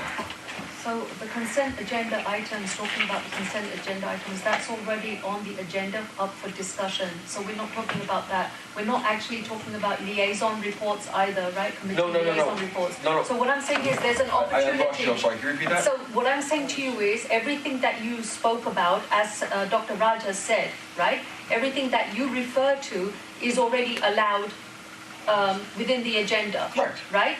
To talk about the consent agenda, if you have any questions, if we ask, if we ask Mr. Pulaski, liaison, as you said, liaison reports, everything else. But what I'm trying to say is there are other comments sometimes that board members wish to make, right? They may wish to make, right, about whatever other, other meetings that they have been a part of. But what I'm trying to say is, as Mr. Feder has said here, point number one, pertaining to school district business, right? Pertaining to school district business. So these are just, these are comments that have been made in the past. What Joe is saying is that on the current agenda, yes, all the things that you just said at the end of your reasoning were liaisons, committees, organizations that they are in as part of being a board member, being liaison to. What he's saying is all of those items are on the agenda. That would not be a board comment, that would come during an already existing part of the agenda. Exactly, so I agree with him that there are those opportunities for people, for board members to make board comments. But what I'm saying is sometimes, we're a member, for example, right, I'm not a liaison on the county leadership. I'm just giving you this as an example, right? We had a county leadership meeting a few days back, right? So what I'm saying is there may be an opportunity where we're a part of other things that are connected to school boards, the operational side of, and some information, and that, board members may choose to make all comments. 1 second, Mrs. Rogers. Yeah, so let's address the points that you brought up. If there's a death or something happened to someone that can use Barry's knowledge of this information, that usually is said by you as the president to say, let's have a moment of silence or what have you. So that's the first thing. The second thing is regarding the positions that you hold with the county, the delegate or Mike, me with the zoning board, I did it at the last meeting, anything that pertains to the schools, period. I agree. Committees that pertain to the school business are made during committee reports. liaison, yes, So I that fully will accept be, that. that's in Fully there. accept that. Okay. So from my perspective, there really isn't room for any further comments, because if there is something, and to the point made earlier, that wants to be discussed, if we follow Robert's rules, you add it to new business for the next meeting. So you don't discuss anything that is new to the board until it's added to the agenda under new business, and that's when it's addressed. And we've been following that, I believe. We've been following anything that needs to be added to the agenda is placed under new business. If it hasn't been decided upon, for example this, it's moved to old business until it's rectified. So under Robert's rules, there's really no place for comments. So It's all within the So agenda. that's the distinction that I'd like all of you to, consider. The distinction between discussion, right? When you're saying add it to the agenda for discussion. Yes. And a board comment. No, there's no, okay, so when you cover new business, okay, you can make a motion at any time. Madam President, I'd like to make a motion to add Marks or whatever. Smith's position to next meeting. Sorry, Smith. Dr. Raj's, something, I would like to have Dr. Raj address this issue at the next meeting. I would like to have us discuss the athletic program, the Viking Athletic Club, at the next meeting. I'd like to make a motion. Motion's approved and it's added. So you can make a motion Agreed. during the meeting. Agreed. It doesn't have to be during board So that's all comments. that's the only point that Right. I'm trying to get you to consider is the difference between that kind of a discussion, right? And a comment or a statement that Right. somebody might want to But there's no make. statements that need to be made if it doesn't belong there. It has to be regarding school business, and it's covered in all of the agenda. Mrs. Carpet? Yeah, sorry. I'm going to use the last meeting as an example. Mr. Pedro made a presentation on the late start committee, and he had a specific question. He said, "Do you guys have any questions?" I did have a question, but I had a comment, right?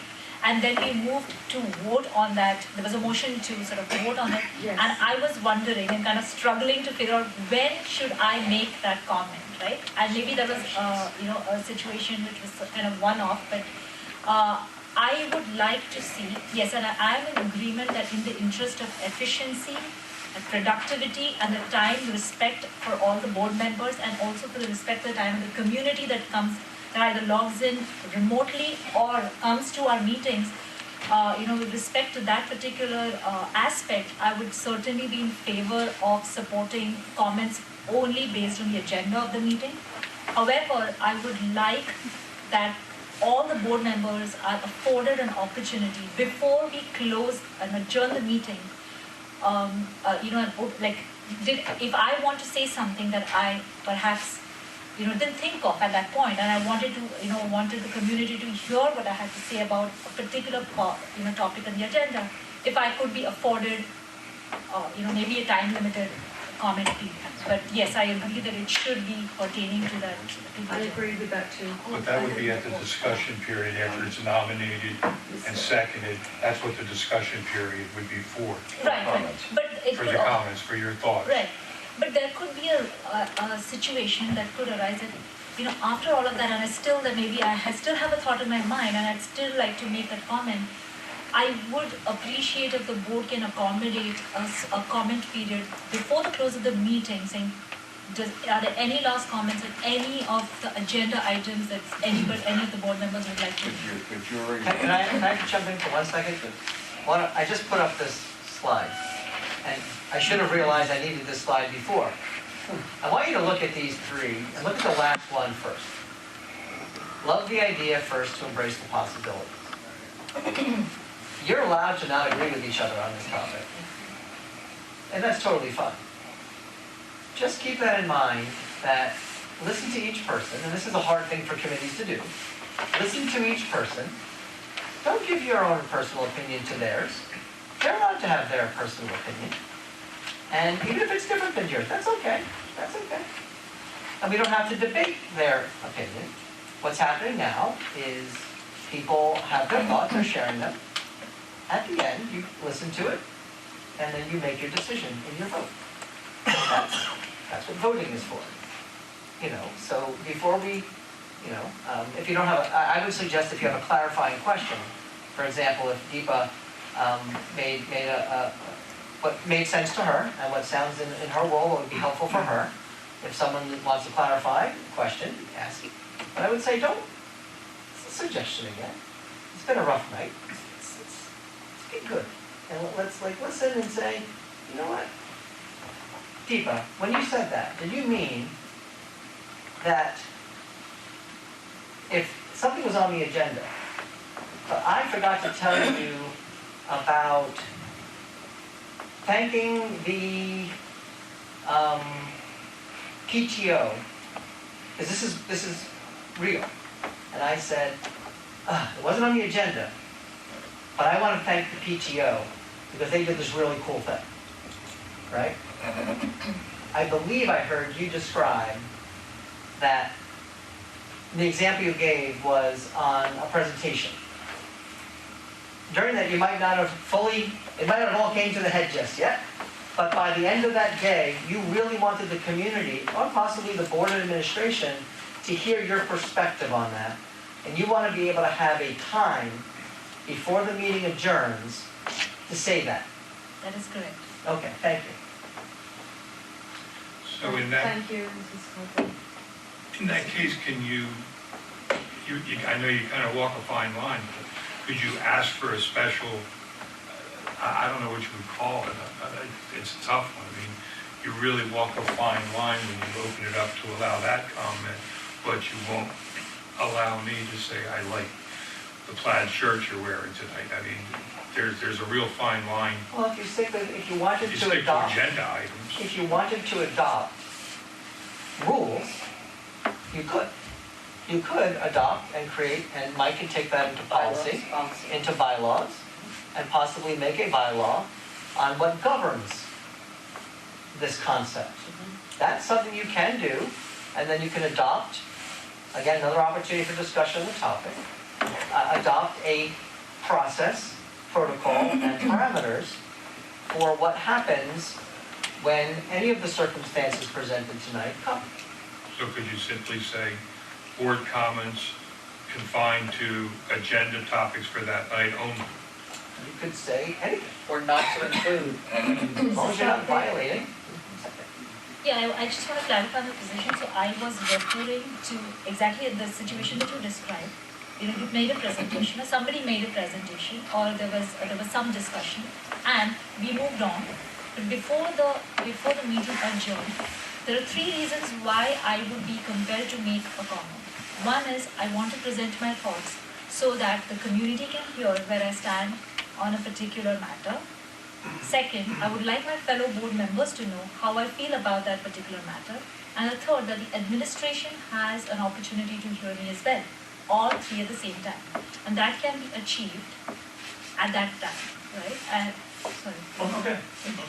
Therefore, if the board can sort of accommodate and adopt an extra board comment period towards the end of the meeting, restricted to the agenda items only, I will be doing. If I could just real quick, every motion that we have should have a first, a second, discussion, and then a vote. A lot of the times when it comes to adjournment, everybody's just done with the meeting. And we're like, ready to adjourn, first, second, all in favor, done. With this comment, if we did the adjournment correctly, motion to adjourn. I got a first, I got a second. Discussion? Deepa, I'd just like to say real quick before we adjourn. The presentation Mr. Feder did tonight was absolutely outstanding. I appreciate it. He's a great guy. Great for the district. Thank you for your comments. Any other discussion? None? All in favor? Aye. Dave, you can repeat all of that again, because I misunderstood some of I that. forgot what I said already. That's exactly what it's on. But so when you close the meeting, and it's true, in every board meeting I've always had, it's always motion, I sometimes have to beg people for a motion to adjourn, and sometimes I make it up because you guys just run out of the next item wherever we are. So to do it correctly in this situation, when we're at the board meeting, it's a motion, a second, discussion. Anybody have anything to say? It must pertain to board business, and then you have your vote, yes, no, aye. So then could I make a motion? You can make a motion that we follow Robert's rules, Right. that when we adjourn the meeting and ask for discussion before we take our vote.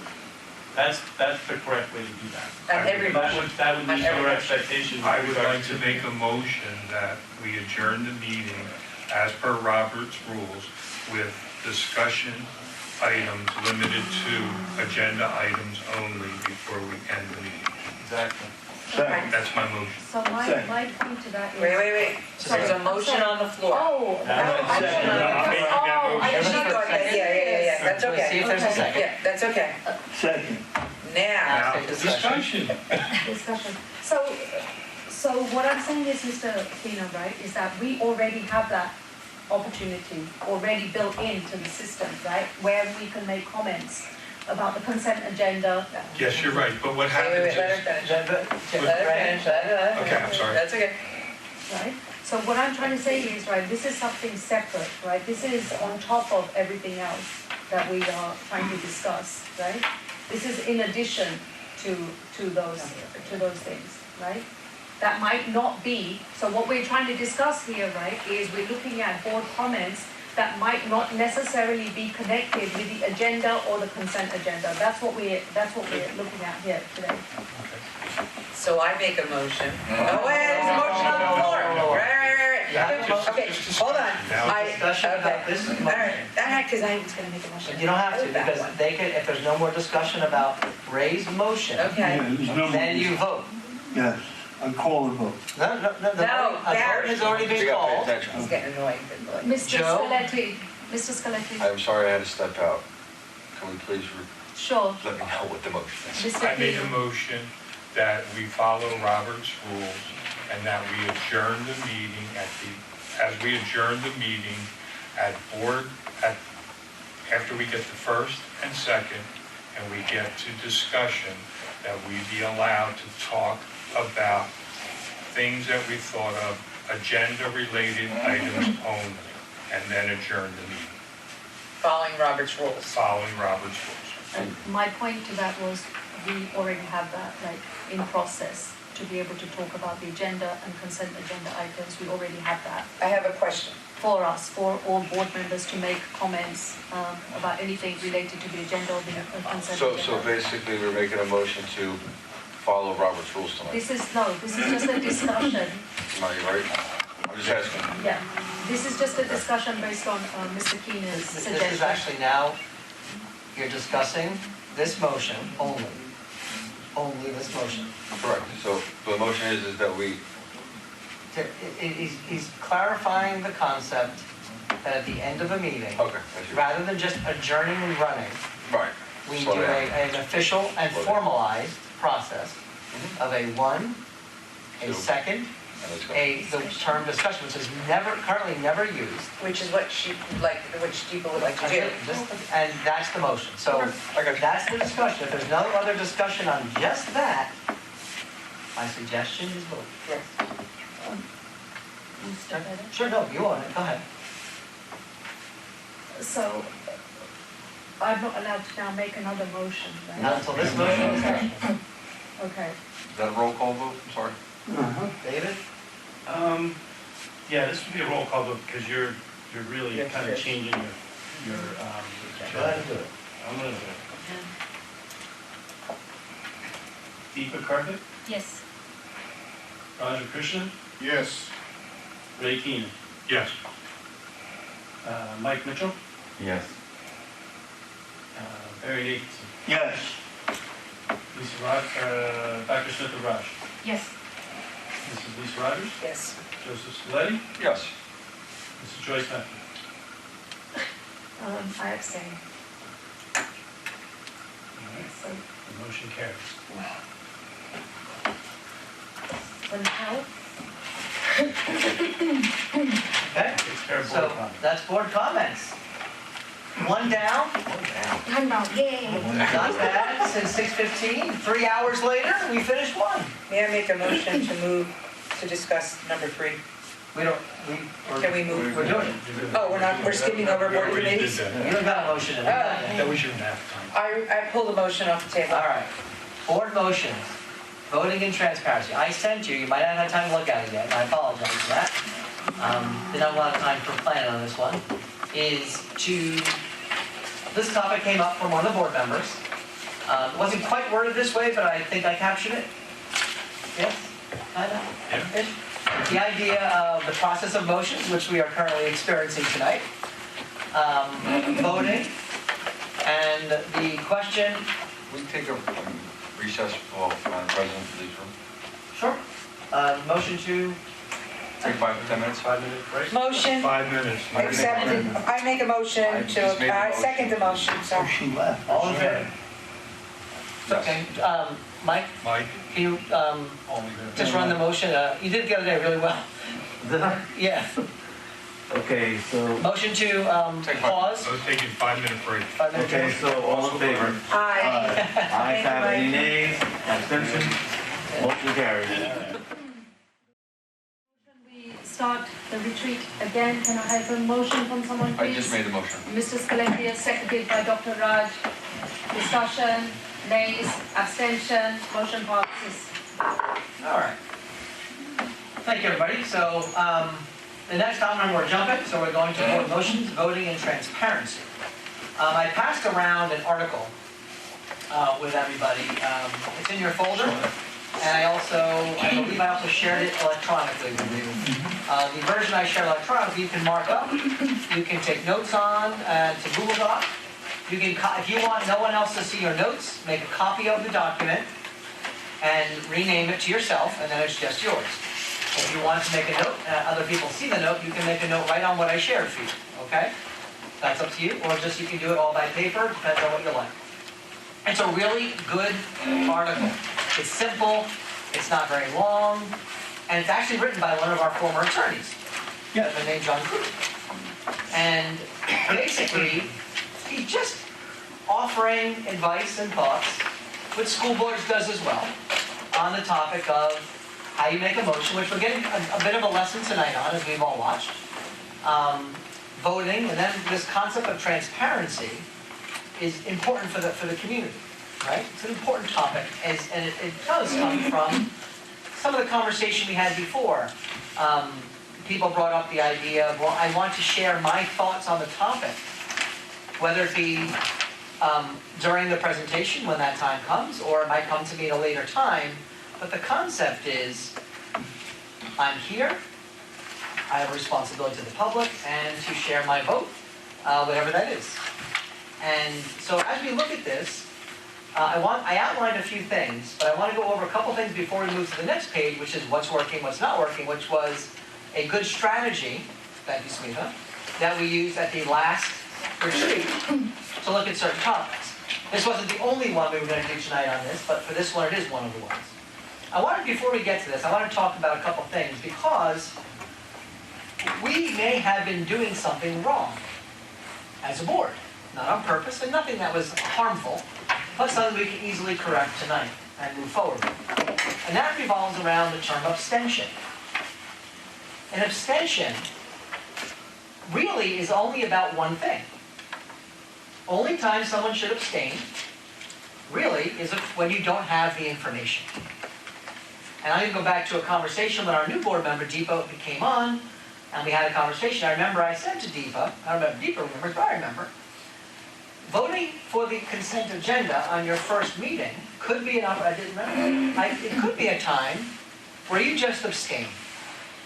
Not for any reason other than I have not been part of any of the discussions or the confidential updates that have existed for maybe the week or two prior to have the information. Now, the same person might have felt, well, I have enough information, therefore I am going to vote yes or no based upon, I believe, it's a personal choice, do I have the information? Abstention is not a replacement for a no.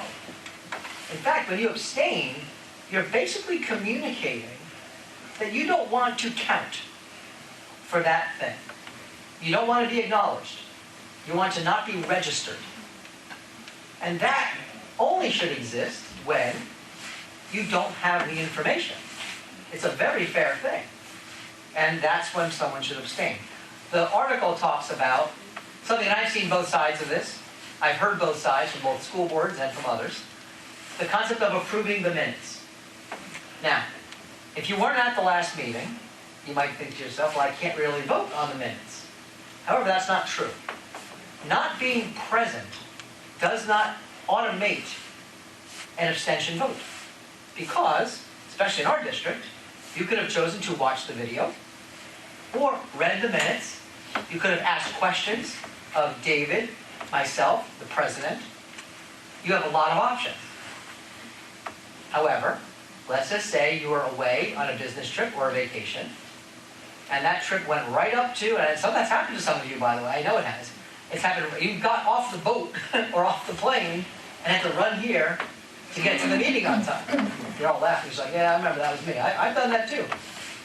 You might not have had the time to reach out and spend the time doing that. Now, I remember I had this discussion with you guys once before about the concept of abstention, but I did add what I believe now is incorrect, and I apologize for that.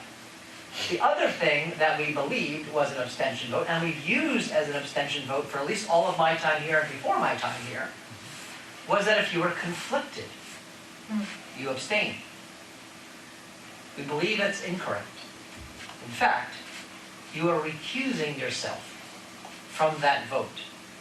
A recusal, by definition, if you think about a judge has to recuse themselves from a case, right? A judge can't adjudicate their own child's guilt or innocence. They have to recuse themselves. In this case, let's say, Mike, you went on school boards. You went down to Atlantic City, and you had a hotel or whatever. You incurred $50 expense.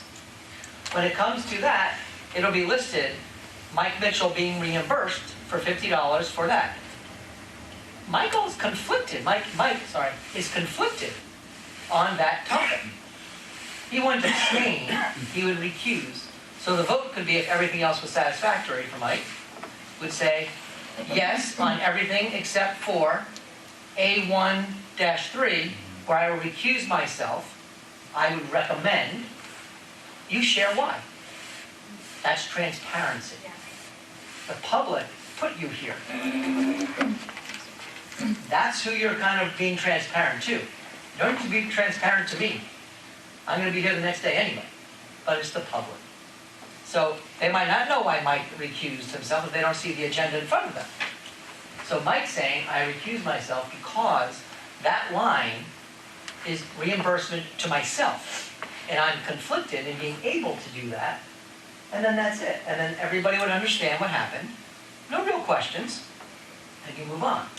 If Mike was abstaining from the vote, he could also choose to say, I do not have the information I need, therefore I'm going to abstain.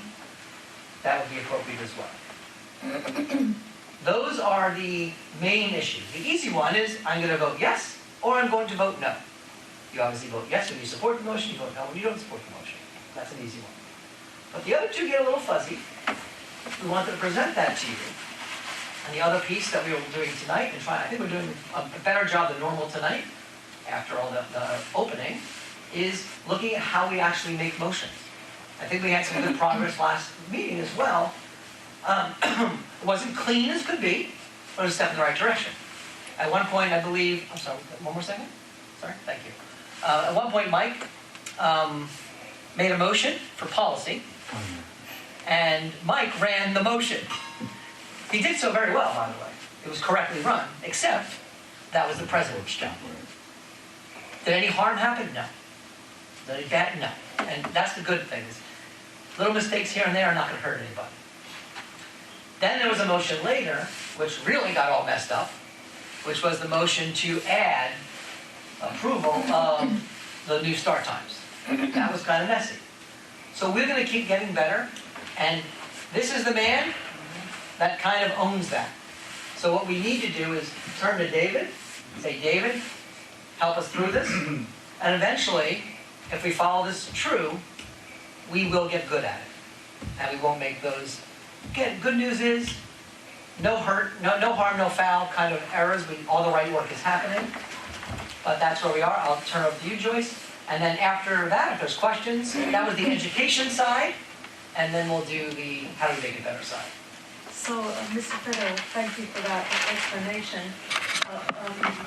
I'm a little tiny bit confused. The only reason why is every time we've gone to Atlantic City and we've had a fantastic time there, every single time we've always had a little piece of paper at our table asking us to abstain from one point, whatever it is, abstain. So we've not ever recused ourselves Correct. for that. We've always abstained. Correct. What I'm suggesting is that was incorrect, Okay. and we should change that process Okay. to recusal. Okay. When you're conflicted, it's a recusal. Okay. Abstention should be left alone for, I wasn't there, I didn't have time to research it, whatever the issue is, I don't have the information.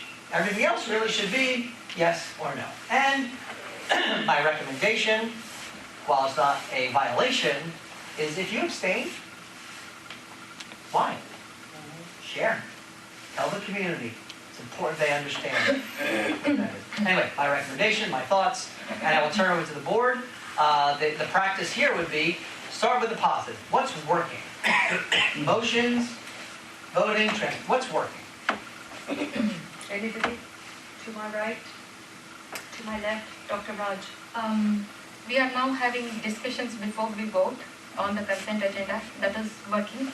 To me, it makes it easier for me to take a call, and that is one positive for me. Thank you, Dr. Raj. Mr. Scaletti? I think one of the things too is the way our dais works. It's hard.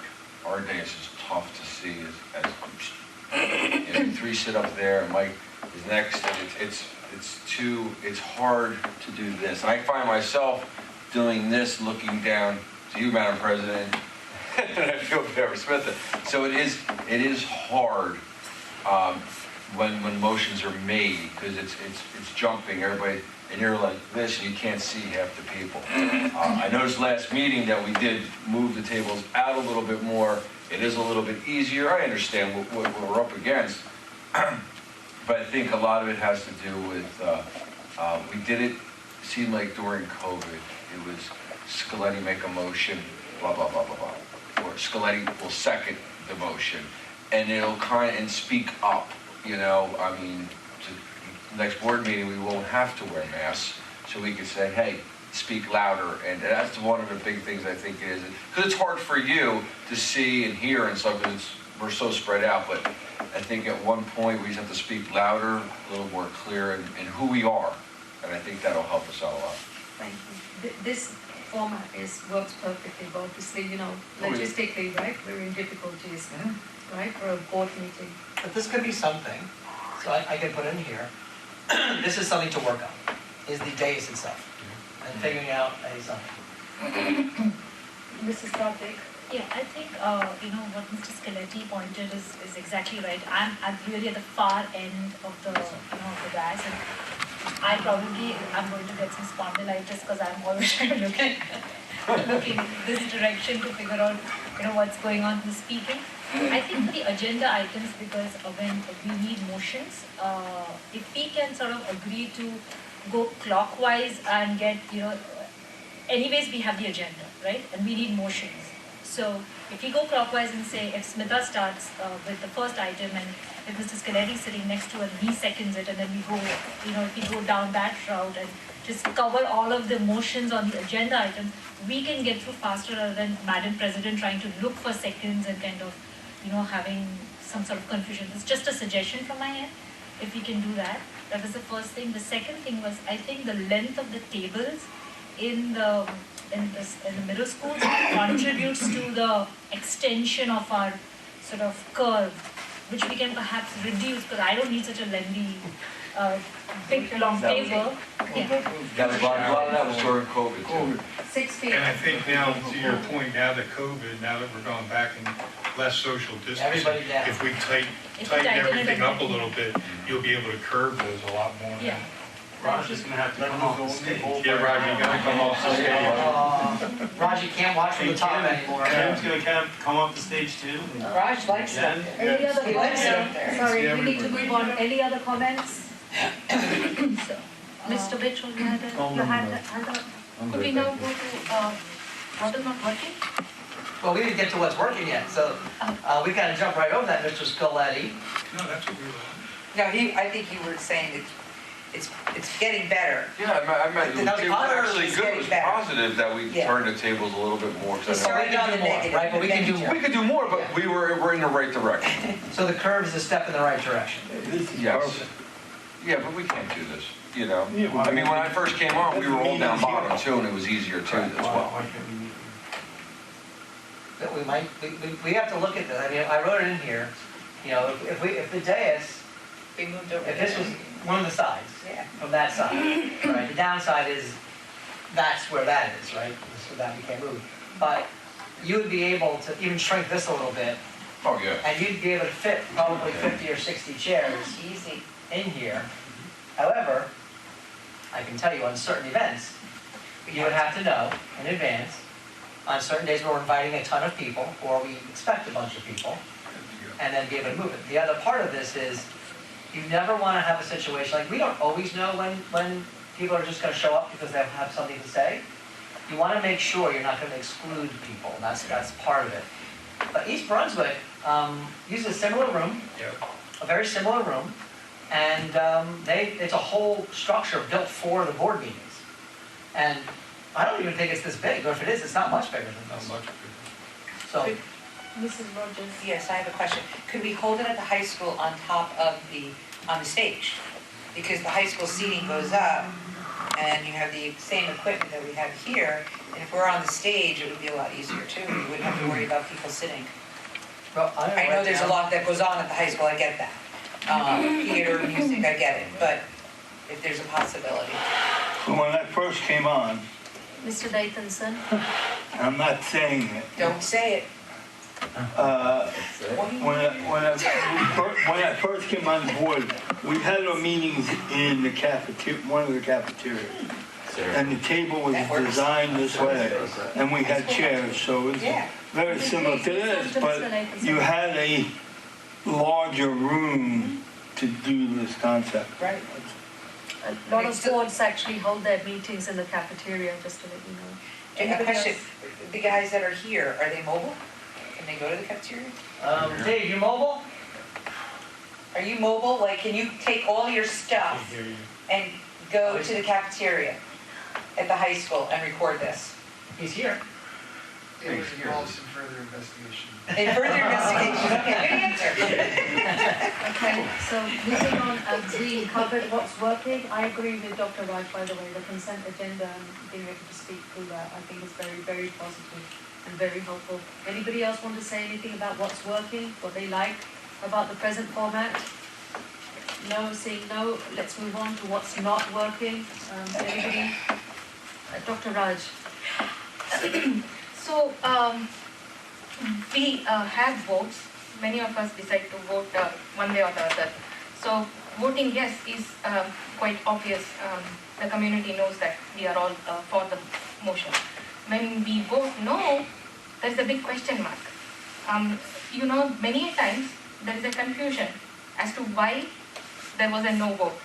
Especially if it is a very important vote, when we are looking for a major change, with one or two people, or even more, going with a no vote without explanation, it casts big, question mark on the rest who voted yes for the motion. They might have, people who vote no might have valid arguments. It will be in the interest of transparency, it will be better if the no vote is explained as well. I mean, it so happened that one of my votes, I voted yes, and then someone in the community came back to me questioning my integrity because that was not something everybody agreed.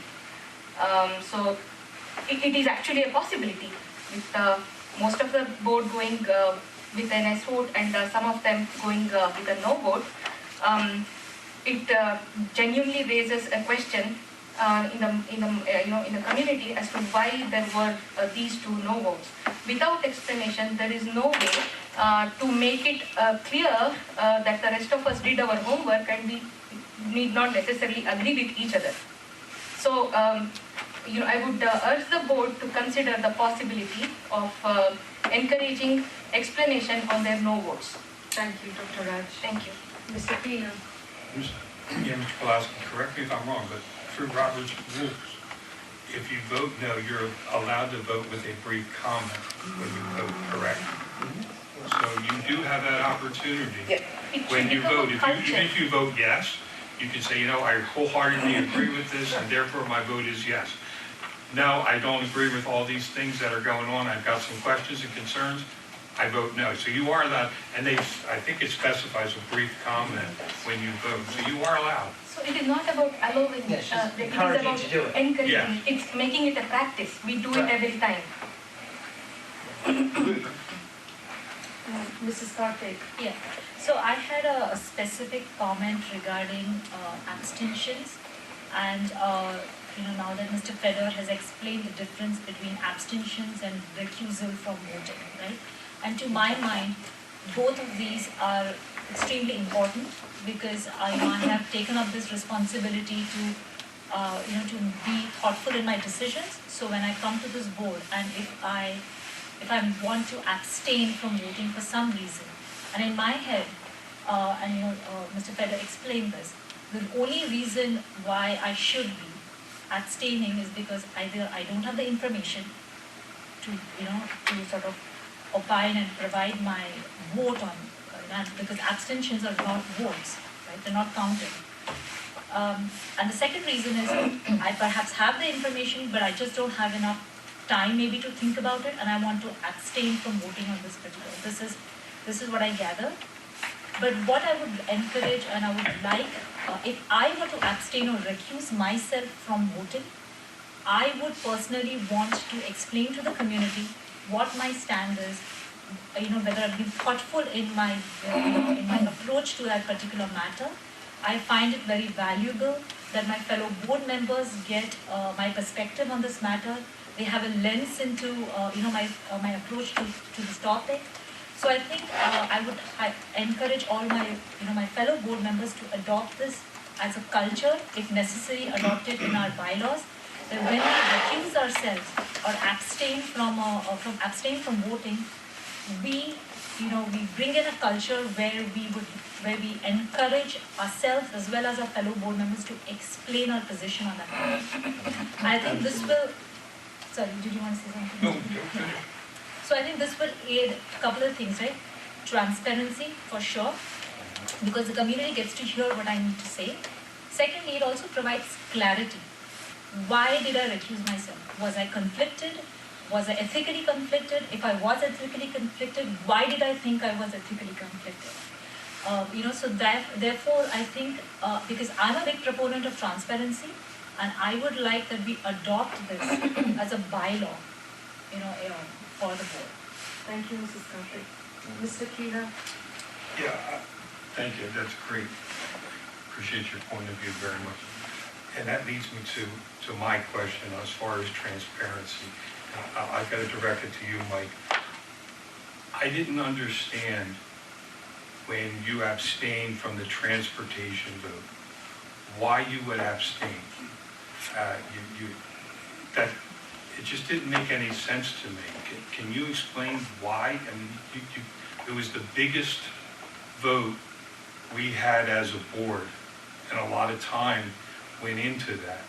and I think you sent the wrong signal, and I'm just curious as to why you didn't vote on it. Well, for me, I just wasn't, but it didn't matter, it didn't have anything to do with not having enough information. It's just, with the information I had, I was still unsure of where I stood on that, on that vote. It was just a little too soon for me. So then why not vote no? Why abstain? Why not let your voice be heard? And Well, I did. no, you didn't. Oh, well, that's your You opinion. didn't give any opinion, and it was the Well, I didn't biggest. think I had I don't to. understand why you, and I'm not understanding why you didn't have enough information. We spent 4 months on this, at board meetings, talking about it and going over it. And at none of those board meetings, we had 4 board members on the committee, and you didn't ask a single question. So what information did you not I'll tell you have? what, Ray. If I offended my fellow board members, including Joyce, by abstaining, I apologize. I'm not- Maybe you're not, but I'm telling you, okay? I apologize. But it's not for me, it's for the community that elected you. Well, the community hears me, You're right? their voice. Why The would you community hears me abstain? right now, right? So, I'm just saying, they hear me right now. right. I'm So not you hiding didn't- anything. But why didn't you take the time to learn about it so that you could? You knew that vote was coming up on that night. How can you sit there and say I didn't take the time? You don't know what I did. You abstained. Yes, You could have voted no, I could have voted yes. but you could have. But you didn't ask, your abstention vote doesn't add up. You didn't ask any questions along the way over the 4 months of anyone. Not a single email to anyone. You didn't call anyone to say, hey, can you explain this to me? Can you talk to me about this? What's going on? What does this mean? When the presentation was made, when it was opened up to board comments, so that you could make a decision, yes or no, because that's what we're elected to do. That's what we Is are. vote yeah. yes or no. You could have gotten more information. I was very disappointed that you didn't take the Well, I'm sorry you're initiative. disappointed. I really am. I'm not here to disappoint anyone. I'm here to do a job. I'm here to work for these Well, young your job is people. to I'm learn here. the information. And that's what I'm saying, but I listen to you. Okay? Now, I'm here for these kids. I got elected so I could serve and do something that I never saw myself doing in the first place. And, if you didn't understand why I abstained, I apologize for that. But how can I put this so you understand and it doesn't sound shady? But when you get information, and I've been through it, you've been through it, if you're not sure of something, you're not sure which way you want to go. And I see that you did all the work. I know that. I've been on this board long enough to understand that process. I'm on committees myself. But, I made the best decision I thought I could make at the time. And I hope that that's enough. That's fine. I just think you did the community a disservice, in my opinion. Well, that's your opinion. Yeah, You're entitled to it. Thank you. Well, thanks for explaining that Mr. tonight. Thank you. Scalati. Madam President, just listening to the conversation that has arisen here, I appreciate everything what everybody's saying tonight with the voting yes, no, and everything else. And I was kind of taken back as well with your abstention. When I asked that to be put onto the consent agenda for transportation, and we opened it up, we had a discussion, and at that point, you asked for a vote, and you abstained. And I don't understand why you abstained when you were the chairman of that whole committee. Of all 42 or 30, 41 people, wherever it was, you were the chairman of that committee. Yes. So you had all the information. You were at every meeting. You knew everything because you were the chairman and you were at every meeting, so we all were. The 4 of us were all at that meeting. And then you abstained on that. And I don't understand why you would abstain on something that you were the chairman of that committee. Thank you, Mr. Scalati, for that question. I appreciate this. So just a couple of things I want to say before I reply back to you, right? That under the Open Meetings Act, any board member may abstain from a vote and does not have to provide a justification for an abstention. That's rule number one, right? Rule number two is that he can abstain since no board member can be compelled to vote, and that's under Robert's rules, right? It's a duty of every board member who has an opinion to exercise his independent opinion, okay, without any impediments, right, to that vote. I personally want to say that I think for board members, and I appreciate your comments and I appreciate where they're coming from, and I actually seriously think about the feedback that you give back to me about why and the abstentions and the effect that it has. I really do. I take it very, very seriously. But at the same time, okay, I feel that every board member should have the freedom, right, to exercise any vote the way that he or she wants to exercise without other board members or without a process by where they're going to have to account for that vote, right? So if an abstention is made for any reason or a no vote is made for any reason, that board member has the complete entitlement to vote the way that their conscience allows them to do. And the first time that we saw where board members were called out for their vote was the one board meeting I couldn't attend, 2nd of September. Okay, when they were called out on that for that vote, and that for me personally, I'm just sharing my personal views, was very, very troubling to me. Okay, so what I've done is I've actually reached out to a couple of other boards to find out how they deal with abstentions, right? How do they deal with it, right? Do the board members have to justify the decisions that they give? And all the boards that I contacted and all the board presidents that I've contacted, right? Not a single board has this process whereby a board member is then meant to explain themselves, give that justification, especially out in public, in front of everyone. I feel that this is I feel that this honestly is a very slippery slope for board members, right? For the right of a board member to freely exercise their vote without there being any kind of repercussion on that in any which way whatsoever. It's completely up to them how they choose to do that, right? Now, in reply to you, okay, one of the reasons why I have about 15 or 20 different reasons, but I honestly do not need to justify myself, but I'm replying back to you. So one of the reasons why, right, I abstain from that, right, is when you say, lack of information, okay? So one of the information points that had come to me, an information that had come to me later on in the process, was brought to me by a parent in an email, and that information basically stated, right, that the Champions School, before school and after school, the Champions, before school, after school, they do this program, right? They look after the kids and things like this.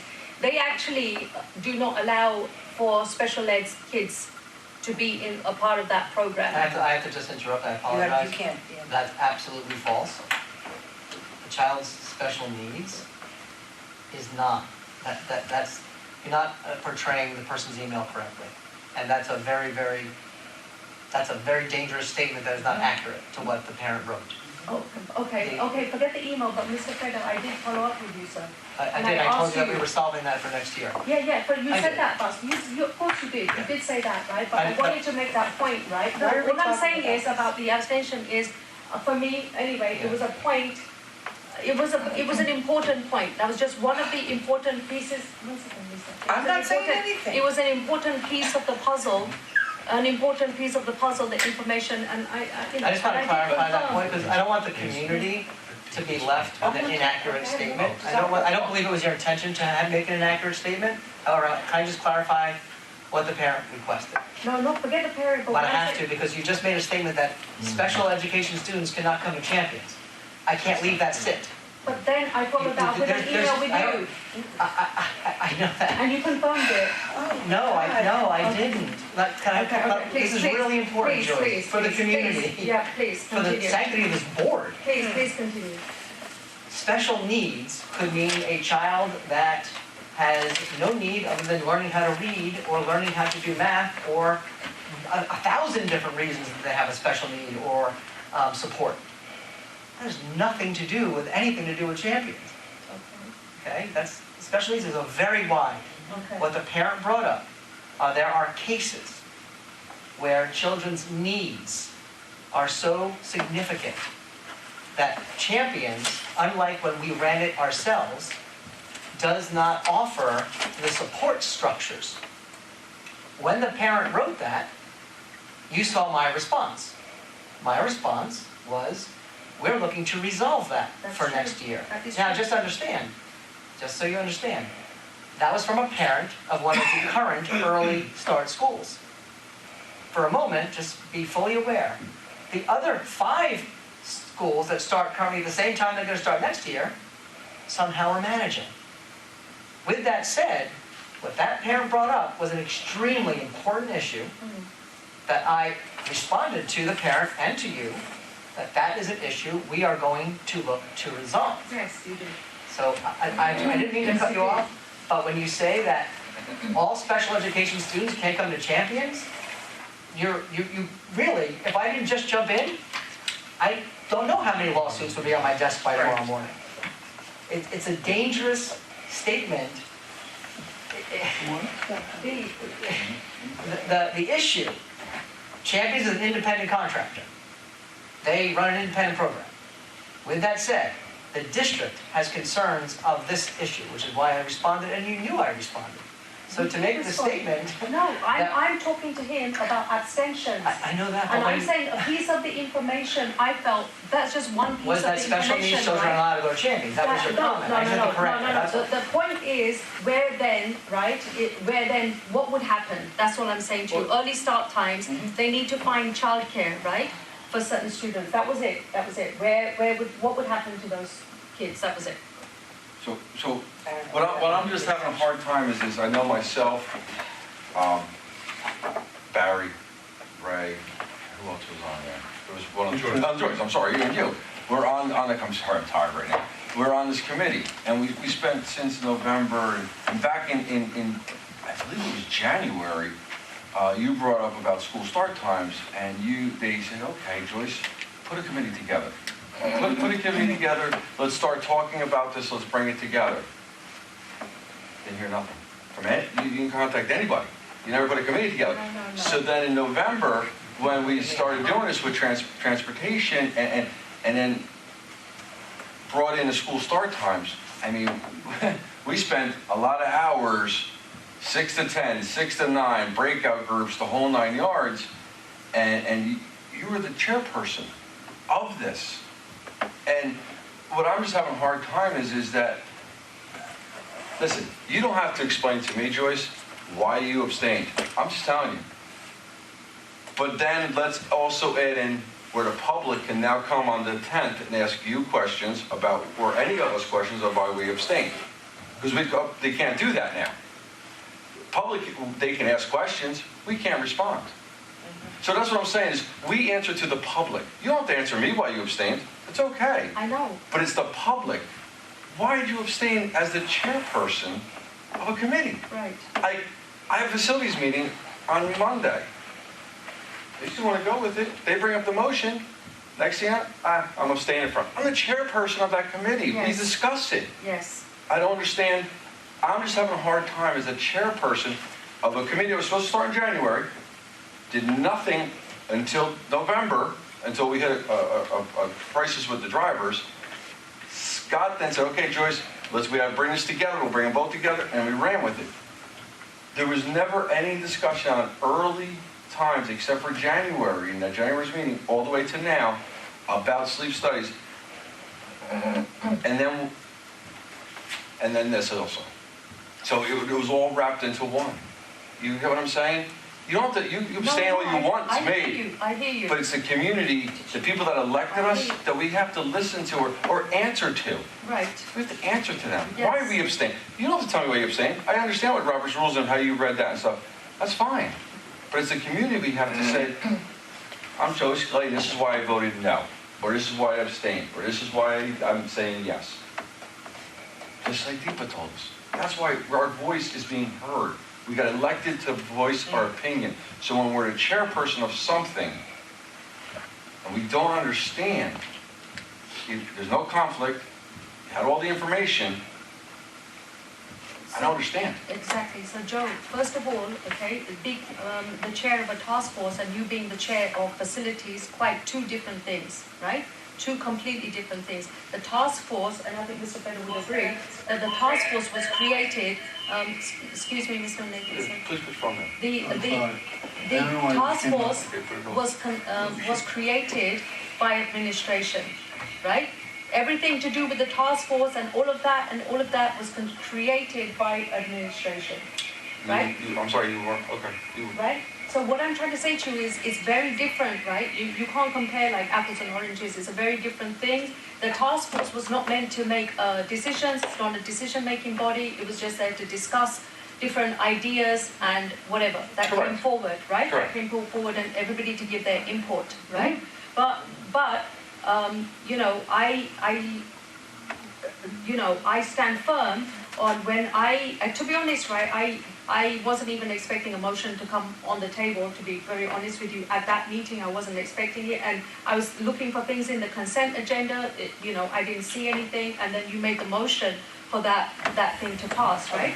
But there are many reasons that I felt very, very uncomfortable with, with many things, with data, scientific, research, everything. No. There's so many things. No. So what I'm trying to say to you is that I wasn't in a position when you say about information, right?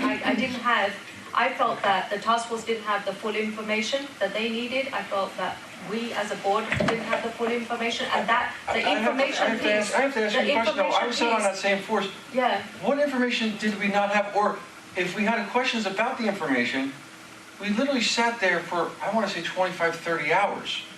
And this is kids. This was administration, teachers, parents. We sat there for like 25, 30 hours doing this. What information else were you looking for? Or what else did we want? That's what I'm having a hard time understanding. So I said this on the task force many times. I said it 2 or 3 times, right? And I always believed it was the cart before the horse. This is what I believe. Now listen, Mr. Scaletti, right? Mr. Feder, right? He has to do things a certain way. He has certain parameters, and he has a reason for what he does. That's his job, right? Me as a board member, right? My take on something might not be the same as Mr. Feder's take on everything, right? The information that comes to me, the way that I would perceive a certain information, and maybe some of you might perceive it completely differently, right? That information. So all I'm saying to you is, a number of things I felt, that's what I felt, I still feel that way. I had asked for, whatever. I'd asked for a speaker. When you said it 3 times in this letter. I'd asked for a speaker. Too. I'd asked for a So you speaker. asked information on that part. You had no problem putting that out about the 40 minutes and everything else, because we were all sitting there when you did that. But I just don't understand what other information, and you don't have to answer me. Trust me. No, but I You don't have felt, to answer to the community. yeah, but that's So on what the I'm saying to you 10th, is, I hope that you can at least answer to them. yeah, so That'd be fine. that's fine, but that's how I felt that, more information could have come to light, that's it, and that's why I abstained. You have a comment? Mrs. Roger? No, you go first. No, you can go first. Go ahead. Mrs. Tarkin? Yeah. So the only, I had a thought, something that I thought of just now. So when I spoke of, so when I spoke of abstentions and recusal, I was coming purely from a perspective where I think it is important for me to provide that clarity in order to explain, not justify, to provide clarity. I just want to make sure that I'm being very thoughtful when I'm replacing the word justification for the word clarity. I don't have to justify my vote, right? I'm not here to justify my vote. I'm here to provide clarity to the community, because this is when I'm voting on matters pertaining to my community, the large, all the matters that pertain to the children that go to our schools. I am not voting on something that's personal to me. I am trustee, I have a fiduciary responsibility here, and I am discharging that responsibility. And when I am discharging that responsibility, I want to make sure that I am afforded the opportunity to provide the clarity. So I am providing clarity not just to my community, to my fellow board members, to the administration that supports us, and to anybody else who voted for me or did vote for me, whichever ways that goes. I am explaining to them, hey, I've done my research on this topic, this is the way I think about it, these are my considerations, and therefore this is the reason I would like to recuse myself, because I am conflicted financially, ethically, whatever that is. If I say I did not have enough information, this committee, ideally, for the late start committee, I did not have to vote, because I was, for the most part, I was not on the board at that time. I got sworn in January, where most of the work of this particular late start committee had already been done. I have chosen to place faith, Joyce, and you, and Mr. Nathanson, Mr. Skeletti, and Mr. Kino, who were part of that particular committee, and I'm placing my faith in your ability, your collective ability to make the right choice for our community. And because of that reason, I decided to vote yes. So the reason I say this is because, as a board member, it is my sincere request to my fellow board members that we adopt this as a culture very seriously when we abstain and recuse ourselves, that we give our community that clarity. Mrs. Karthik, just a 1 second reply. I agree with what you're saying. My only 2 cents to that is it should not be by way of compulsion. It is up to every board member to decide, right? Number 1, how they vote, right? How they see the information, right? And number 2, whether they choose to give a reason as to their no vote or their abstention. That is completely up to each board member. If they feel the necessity to do that, then that is a decision that they make. As I said, I would encourage, and I say I'm urging my fellow board members to adopt this as a culture. Now, whether we want to do this by as a way of bylaw or whatever, I'm not familiar with that, so I depend on you guys to kind of guide that. But this is my view, and I would support us sort of, as I said, providing clarity on recusals and abstention. There's absolutely no coercion. There is absolutely no coercion on me as an individual board member. I've never felt it, and I don't think I ever will, to vote a certain way just because the majority is voting a certain way. I completely stand by my vote, whether I vote yes or no. If I choose to abstain or recuse, which will certainly not be counted as a vote, I don't deem myself under any coercion to vote in any way. So I'm free to exercise. Thank you. I appreciate that. Ms. Dr. Raj. I echo Deepa's sentiment, but I would also extend it to a no vote. I think we are answerable to the community, and we will be doing a disservice to the community if we don't explain the vote. Especially after spending hours deliberating the issue and having thought through. And it is not certainly a compulsion, it is just about expressing our thoughts. Nobody votes no without a strong reason. The ask and the urge, I'm urging my fellow board members just to make it public so that the community knows why the vote is no vote. Thank you, Dr. In the interest of transparency, that is. Thank you so much. Thank you. Mrs. Rogers. Yeah, I just want to make a couple comments. The abstention votes have been made multiple times, okay? You abstained from the mass voting, you abstained from the transportation voting. I didn't abstain. Yes, you did. Mass voting? The mass voting, oh yes, back when the previous board members were on. And a citizen of this town, and I'm not going to say his name because it wouldn't be right, spoke out.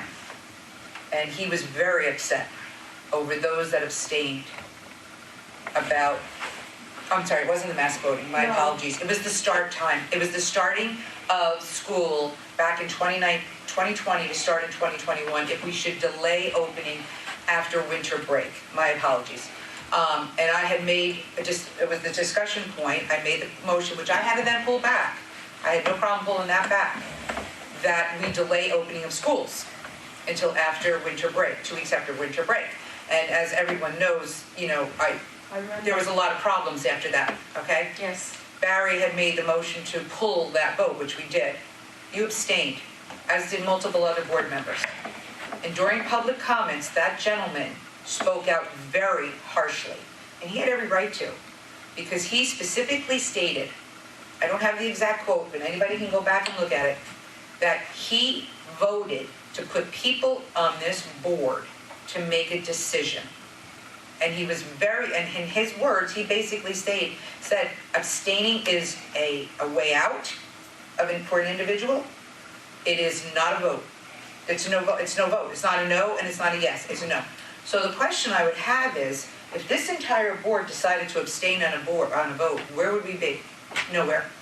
We have a responsibility to this community.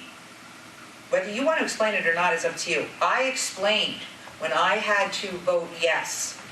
I was against it, but I decided to go with the board because the board was moving that way. And I said, and I remember because I actually got disconnected on the call. Dave had to get me back on. That I said, this is one of the hardest votes I have to make. But I made a vote. I didn't abstain. And that's why I was elected. Every single one of us have been elected on this board to make a decision. The health center, there was abstentions on. The transportation, and tonight. What information, the question I have, and you don't have to answer it, but what information did you not have around the vote for board comments? Lisa, so I was going to make another motion, right, to adopt the, the list that we had seen. Okay. Mr. Feder. Okay, so why didn't you vote no? So that's why I was going to... No. Why? The question, you have to think about the perception of this board right now to the public. I'm very concerned. But Lisa, because, let me finish. Yeah.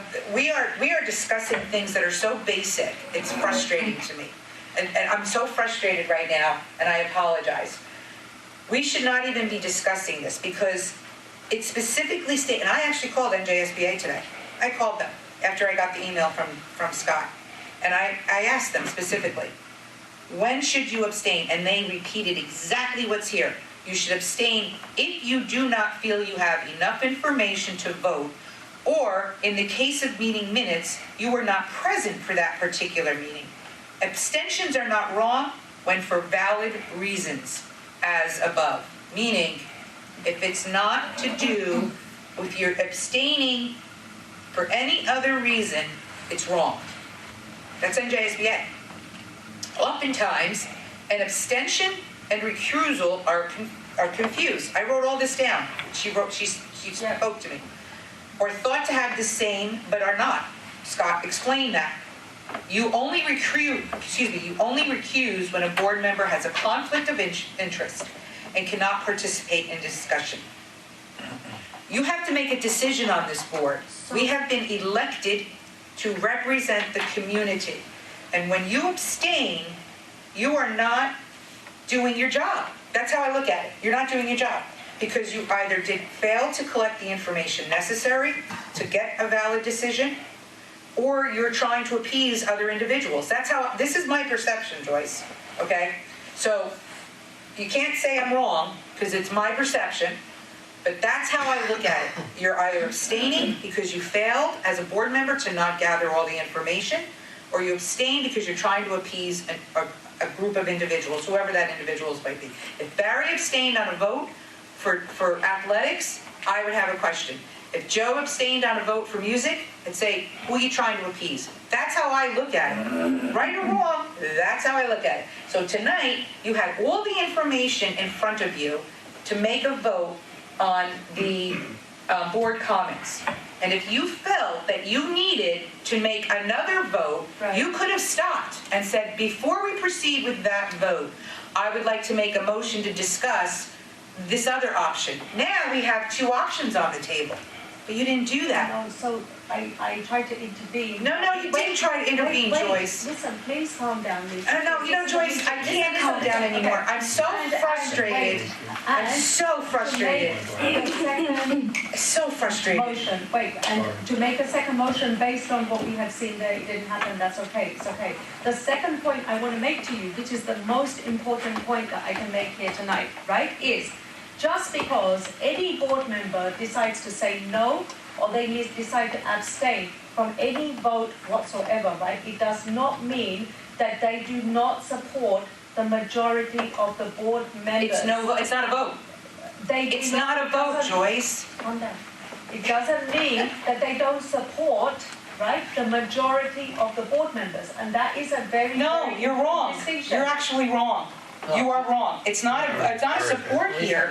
It's an individual vote. Lisa, either way, the point is a person's vote is not about supporting the other board members. Right. Number one. You have no obligation to each other to support that other person's opinion. Absolutely. None.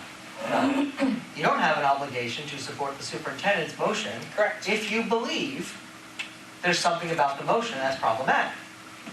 You don't have to appease me, and you certainly don't have to appease each other. That isn't what this is. You were not elected to support red.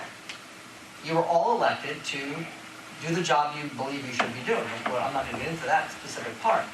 But, so I want to make it clear.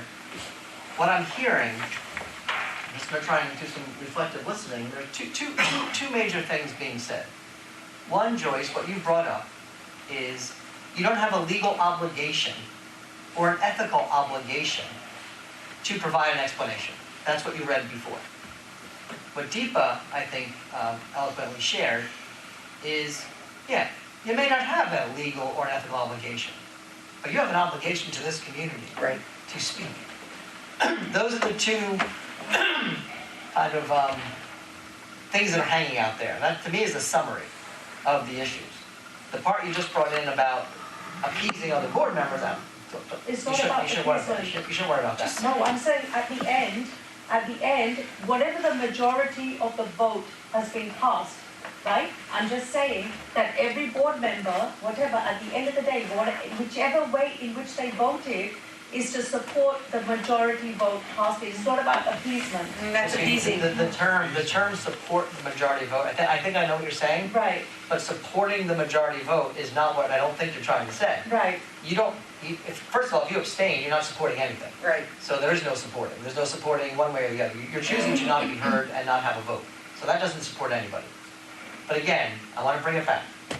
The two issues on the table are, and they're both, I'll say right or wrong, but there is no, and I said this when I gave my little speech in the beginning, you do not have an ethical or legal obligation to do this. Question that I think multiple board members have brought up. Forget that. You have a moral obligation to this community. That's what I'm hearing. Raja, sorry. So we are discussing what is not working. Okay. And what is not working is, as we represent the community, we have to take what they are saying, what is the perception. And if we are not doing our job by abstaining or not explaining our vote, then it is not working. Correct. Irrespective of who is saying what, we are not, first of all, not working, and second, we are not doing the job what we are here for. So it is not working either. So we have to come to a via media to change this from not working to working. Let us decide that. Instead of saying who said what and who did what, we have to change it so that today everybody who's looking at us, we are constructive and positively working towards making a better response to the public for what we are here. Dr. Raj, I would like to make a motion that we adopt the recommendations of Robert's rules and make use of the provisions for commenting on our votes and comment on our vote so that there is transparency and the community knows why we are voting the way we are. I'll second. Discussion? I don't know, the language I must have be a quite. I have a point on that. Discussion, Yeah. Discussion. They just have a point on that. You have a question on that? If you are, no, it's a point. Our bylaws already reflect that we follow Robert's rules. Oh. So, no, because your point is very valid. It already reflects that, so I'm going to defer to the expert. Where do we stand on that? If we already have in our bylaws that we follow Robert's rules, and Robert's rules specifically state what an abstention is and what a recusal is, how do we handle that? So what I think should happen is I believe I would have to ask the attorney if this would even hold water. It's possible there are times when you can't make a policy to supersede certain law. So with the respect of the board, I would like the ability to bring this question. And the question I would bring, I want to say, see if this is correct. The question I would bring is, does the board have the ability to make a policy to enforce that during an abstention or a no vote, that a comment must be provided, which is, I believe, what the policy is. Yeah. If you're comfortable, I could find out and get a legal opinion. I might start with school boards first, say what's the legal money, to see if that, they might know right off the bat, whoa, can't do that, or they might say, yes, this is not an area where law would supersede. Policy might be able to supersede that. But I don't want you to pass it or not pass it until you at least know if it has holds water. That makes sense. It's a comment for clarity, correct? It'd be a comment for clarity. It's So really, I think the way that Deepa said it was just the way she elegantly said it, how, just the clarification of it, you know, to the public of what we're doing. my only piece is whether or not you have the ability to do Right. it. Oh, I got Whether you I should or got shouldn't. Yeah. I got you. Just are you allowed to do it? Where that is. We're still in discussion, right? Yes. So, thank you. That's exactly what the question is. Can we adopt this as a policy? Number one, when we are, for example, if I refuse myself and I say, I have no comments, that's a comment also. Yeah. Right? That's also a comment. I have no comments. I refuse myself, I have no comments. Or I abstain, I have no comments. That's a comment also. I do not want to be in a position where I feel pressurized by my board members, by my fellow board members, to provide clarity which I am not willing to provide myself. You know what I mean? Like, if I want to say no comment, That's your Mr. comment. Keener, Rajaji, you would agree that that's a comment as well, right? So I think Absolutely. we can afford our fellow board members that space and respect to say, I don't have a comment. At this point, if we come to a situation where we cannot adopt this as a policy, I would still urge my fellow board members to adopt this as our culture. For example, if I don't want to shout very loudly, we are all. I'll cover that for you. Thank you. So we are respectful of each other when we speak and when we agree to disagree. I think that's our culture, that we are adopting this as our collective culture. It doesn't have to be the written rule, but it is the understood way of kind of conducting business within this. That's all I have. Raj. What Scott was saying, that he has to go to the, legal advisors. Basically, what I understand is you're going to ask them, does a bylaw that we are going to put in place conflict with a policy or law? Supersede, conflict, supersede. In other words, Kim deals with this all the time in the HR world. Some things that are law, some things that are contract, some things that are policy. Right. There's actually a hierarchy structure for each one of those items as to which one rules. In other words, there's a law about the ability to take family medical leave in certain situations.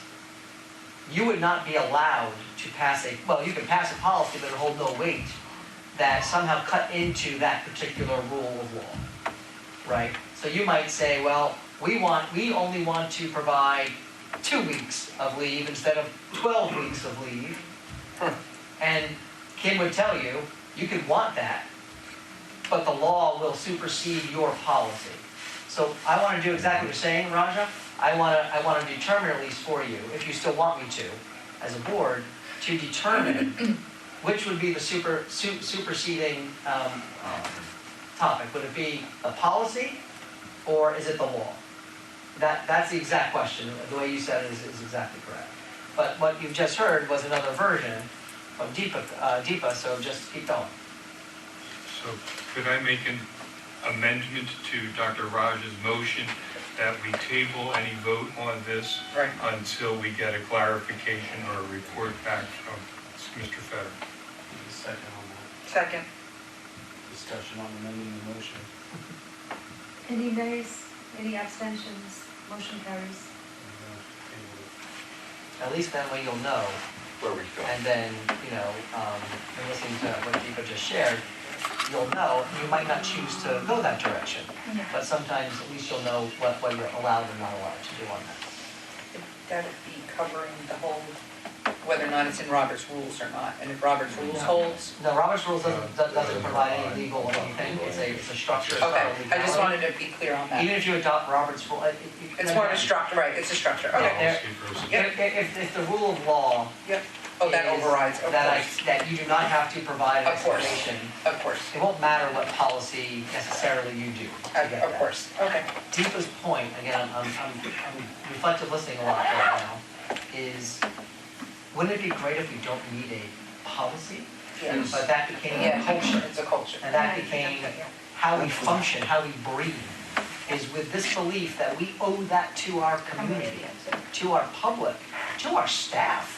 I remember, these are people working their tails off every day.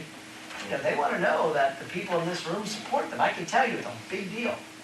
You guys have a lot of power, to really convince people of things. I think only Mike, I think, is in the education world in this room, other than the employees. And Mike, right? I mean, the board, it matters. Read across America. Yeah, it matters. So Just make a motion. anyway, thank you for that. I captured this. If you don't mind, President, I'm going to just read this real quick. So it's not showing up there, but what's working? I talked about the discussion before the vote and our move to that work session model. The curve at the dais is a step in the right direction. Some more to do maybe, but a step in the right direction. And the work session, its total and how we go over the consent agenda has been a big plus. What's not working, the whole conversation about abstention, no, and recusal voting related to whether or not we are giving comment and explanation as to our reasoning behind that. The dais, it was a good step, but we have more to do. Motions, the idea of really making sure we're clean is not working just perfectly yet, but there were some suggestions on how to maybe make that work better. Again, back to the voting no and the abstentions. And I'm going to find out if you even have the option to do that, regardless of whether you go with wanting to make that a bylaw or not. Let's just find out if it's a possibility. Last point, we had discussed about the other agenda items today for the retreat, okay? They were supposed to be covered by NJSBA, including the superintendent's evaluation. So is there any, were there any board members that would make sure that, would like that training information by NJSBA on all of the other retreat agenda items? We never sent them to, it was just, Oh. we didn't put that out to everybody. Oh, No. So they don't know what they are. oh. Dr. Raj? Madam President, we still have one more item on the agenda that needs to be discussed, maybe at a later date, board committees. That's what. Yes. There are 3 board committees on this agenda, chain of command and communication. Yeah. Were 3. You could table those 3 and they become old business, and they're automatically on our next agenda. That's what we do. I'll make a motion. Hey, she has a question. No, I'm not. Okay, so basically, Scott, should we tell them about the other? We can craft an email to tell people. I'm just looking for it when I can find it, but there were some other agenda items. These were suggested by board members. These weren't agenda No. items that we had created. They were suggested by board members that we need to include in today's retreat. Is the agenda next week heavy where we could maybe do a little working session on 2 of these in public? Well, again, we can do one at a time. That's okay. Old business. Mhm. I can leave them all on old business, because Dave's gonna do that already. Right. And then we can table 2 next week, keep Take 1, one. table 2. Okay.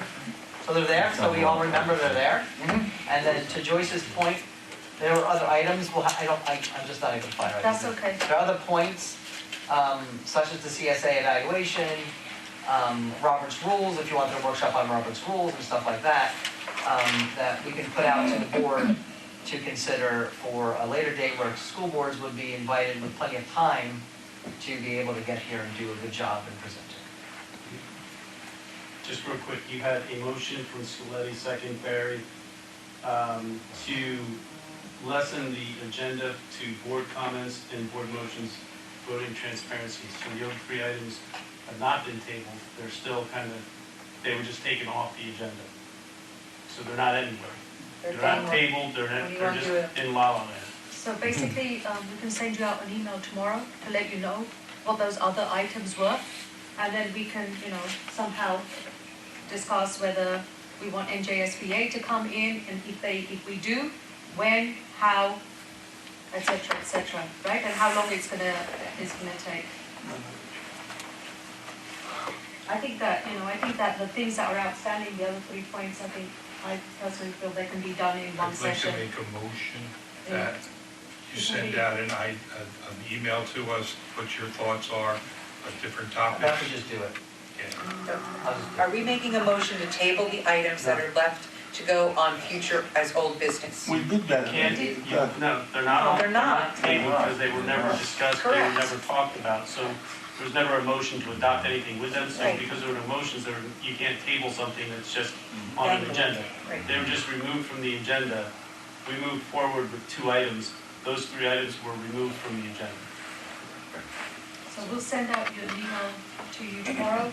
And then you can look at the other items and we can figure out how we want to do this. Don't reply all, and just reply back to us. So the 3 items that are there, what are the 3 items that are left, David? Board committees, chain of command, and communication. Can I make a motion that those 3 be put onto old business? Thank you.